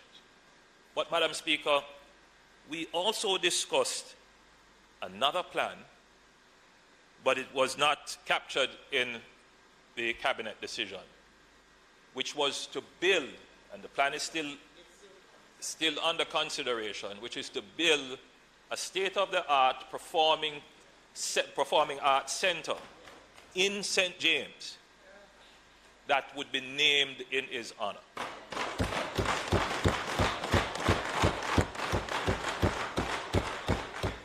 We have tasked the Minister of Tourism to identify lands. We thought we had a good... You found it now? Well, you have found the land now. Well, that is good to know.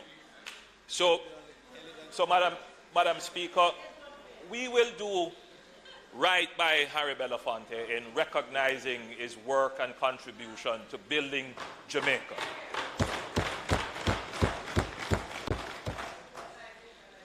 He is, Madam Speaker, one of my favorites. And I'm certain that all Jamaicans, the album Calypso, Jamaica Farewell, all the other songs that he has done, but the one that I like the best, and I know people might say, why would he like that one? It's just a catchy song, Matilda.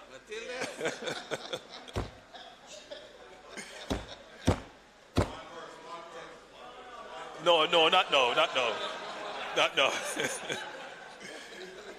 But, Madam Speaker, you could listen to his albums and they would just carry off in a serenade, relaxing, uplifting. And I think that he fought the system, he resisted oppression, and he demonstrated how that could be done with grace and dignity and pride and knowledge and intelligence. And I believe, Madam Speaker, that today the need to resist the system, to fight oppression still exists, but we can take a page out of the life of Harry Belafonte in how he did it and tore down barriers while uplifting his people. I know that he is in a good place, that his Maker is smiling at him for a life well lived. May his soul rest in peace.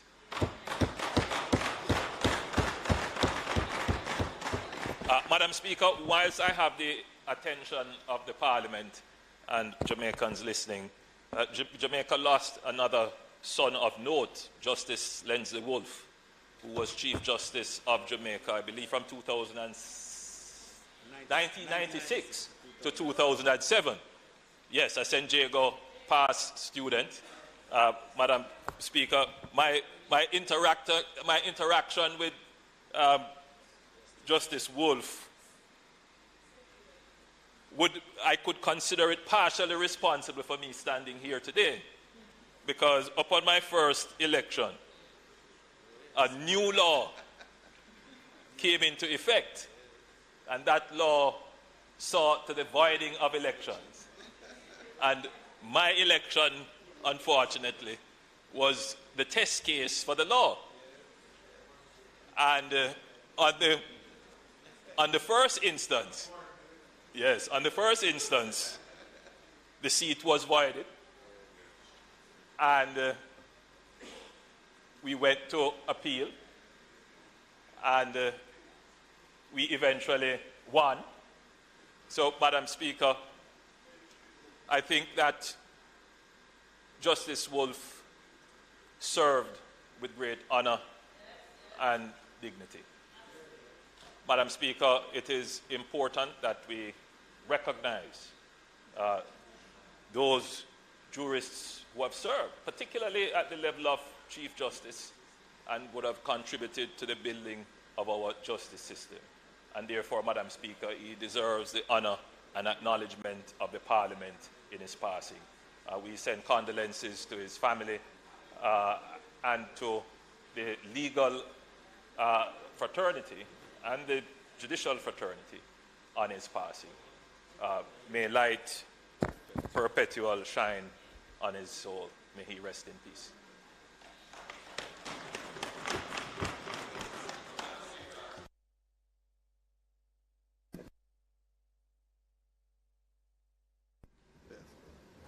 Sabotage. If I may be permitted to add a few words, since we have segued into giving some tributes to former Chief Justice Lensley Wolf. Justice Lensley Wolf was a very serious man. Members of the legal profession who practiced in the era when he was in the courts can tell you that he didn't brook any kind of misbehavior, slackness, or time wasting in his court. He had a unique way of expressing himself. And I think many counsel lived in trepidation that they might fall foul of the wolf when he was in court if they were not prepared and ready to proceed with their matters or were otherwise wasting the time of the court. He was a fearless justice. He was a man who had high standards of behavior.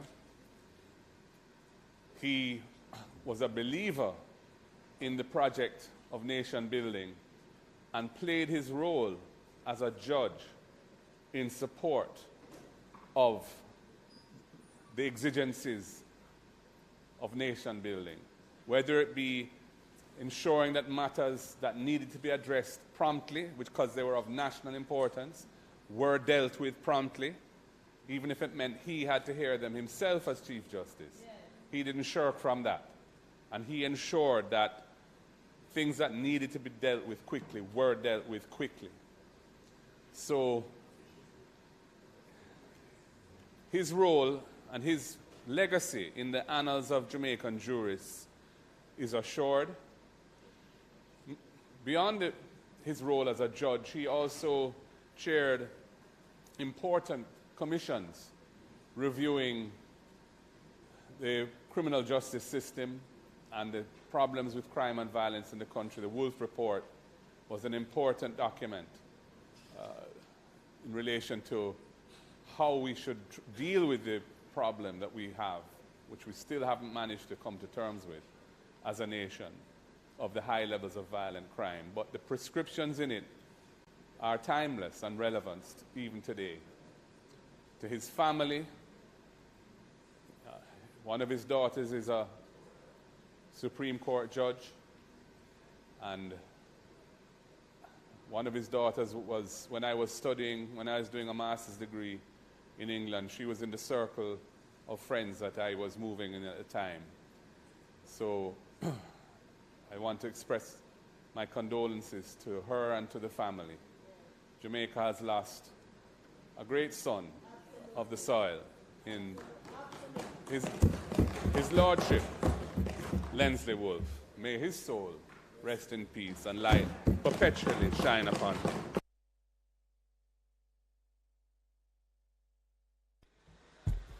Madam Speaker, permit me also to add my words of condolence to the family of the late Honorable Justice Lensley Wolf, who served as Chief Justice of Jamaica between 1996 and 2007. Madam Speaker, firstly, let me say condolence to his family, his wife Audrey and his children. And if you would permit me to also express condolence in the name of my husband, Justice Ian Ford, who worked very closely with Justice Wolf. In fact, when Justice Wolf served as Chief Justice, my husband served as President of the Court of Appeal. Madam Speaker, it was Justice Wolf who tapped me and my colleagues at the public bar and invited us to the judiciary at the parish court level, then resident magistrates court. He was bold in breaking the tradition of appointment to the then resident magistrates court, now parish court. And I recall clearly, Madam Speaker, when he called me and other colleagues in the office of the Director of Public Prosecution. His words were that we were starring the show in the court, in the trial courts and in the appellate court. And he felt as Chief Justice that we could make a contribution to the bench. And that resulted in myself and others who include Justice Marva McIntosh, Marva MacDonald Bishop, now on the Court of Appeal, Justice Carol Edwards, also on the Court of Appeal, and myself being appointed as resident magistrates on the recommendation of Justice Wolf. Madam Speaker, I worked very closely with him in my own role as President of the Association of Resident Magistrates, and also when the government of the day embarked on the Jamaica Justice Sector Reform Program. These stories are legendary, legendary. It is true, as the leader of the opposition said, many people feared him. He had a particular persona, and so people would say wolf in name and nature, to be feared. But more than anything, what I treasured about his time at the helm of the judiciary was his understanding of government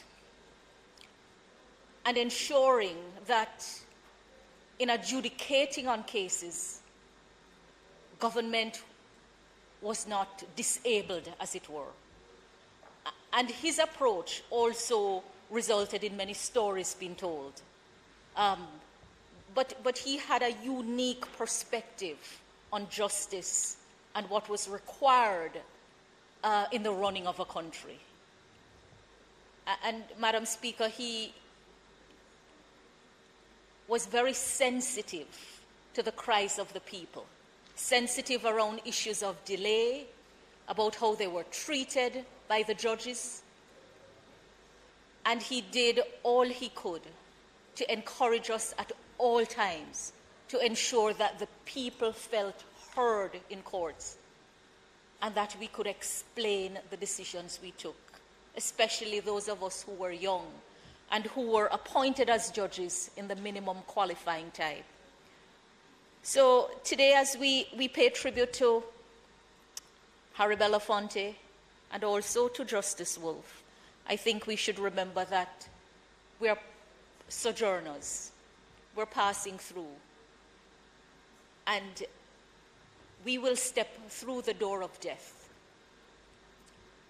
And those who are left behind will remember us. And it is how we interacted with them that will make a difference. I remember Justice Wolf saying to us that you will be at the height of your career and people will cater to you. But remember, the day will come when you will retire and others will step in. So be careful how you treat people. And I think that's a lesson for all of us to learn. All of us. All of us. It is also said that it is on the wings of death that the soul takes its flight into eternity. And so he has flown. I hope his soul is resting in peace, and that the pain of his passing will be lessened by the beautiful memories that his colleagues and his family have of their time with him. May his soul rest in peace.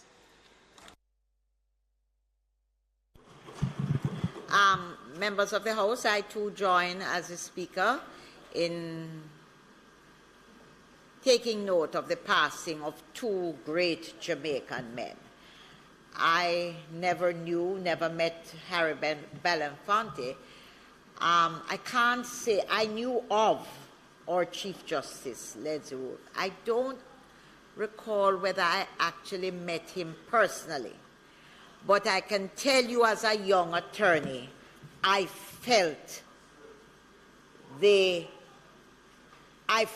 who indeed the gentleman was. And true, the comments that were made about him this evening is true. He was bold, he was fearless, and he was fair. And he was a human being that believed in the rights that each of us had. I watched him as a young attorney come several times, time after time. He stood outside and waited for his name to be called because he had gotten a traffic ticket which he thought was wrongly given, and every time they put it off, he returned the next day until his matter was dealt with. And I remember, as I said, I never worked closely with him. I don't know him personally, but I remember as a young attorney, very young, appearing before a senior resident magistrate who operated in a manner that I just thought I couldn't get over it. And I walked from court, I asked for his number, and I called him, and to my absolute surprise, the secretary said, hold for him. And he came on the phone, and I told him what had happened, and true to form, he said, we will deal with the matter right away. And by the next day, he set up a mediation session, sent a senior judge of the Supreme Court down to Montego Bay to meet with myself and the RM. He believed, obviously, in treating things speedily, not making them just fester, and he believed in just being straightforward. You had no doubt about how he felt, whether you knew him personally or not. And so I too want to join with everyone in paying my condolence, sending condolence to his family, and particularly to his daughter, who now sits on the Supreme Court bench, Justice Simone Wolf-Rees. Truly, we have lost two giants in our country. Harry Belafonte of years ago, and Leslie Wolf, who I think of as more recent, and two people who have contributed greatly to the society and to the country who we are. So, Madam Clerk, I would ask that the courtesies be extended to their families and that we stand and observe a minute's silence in recognition of the passing of both gentlemen.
May their souls rest in peace, and light perpetual ever shine upon them.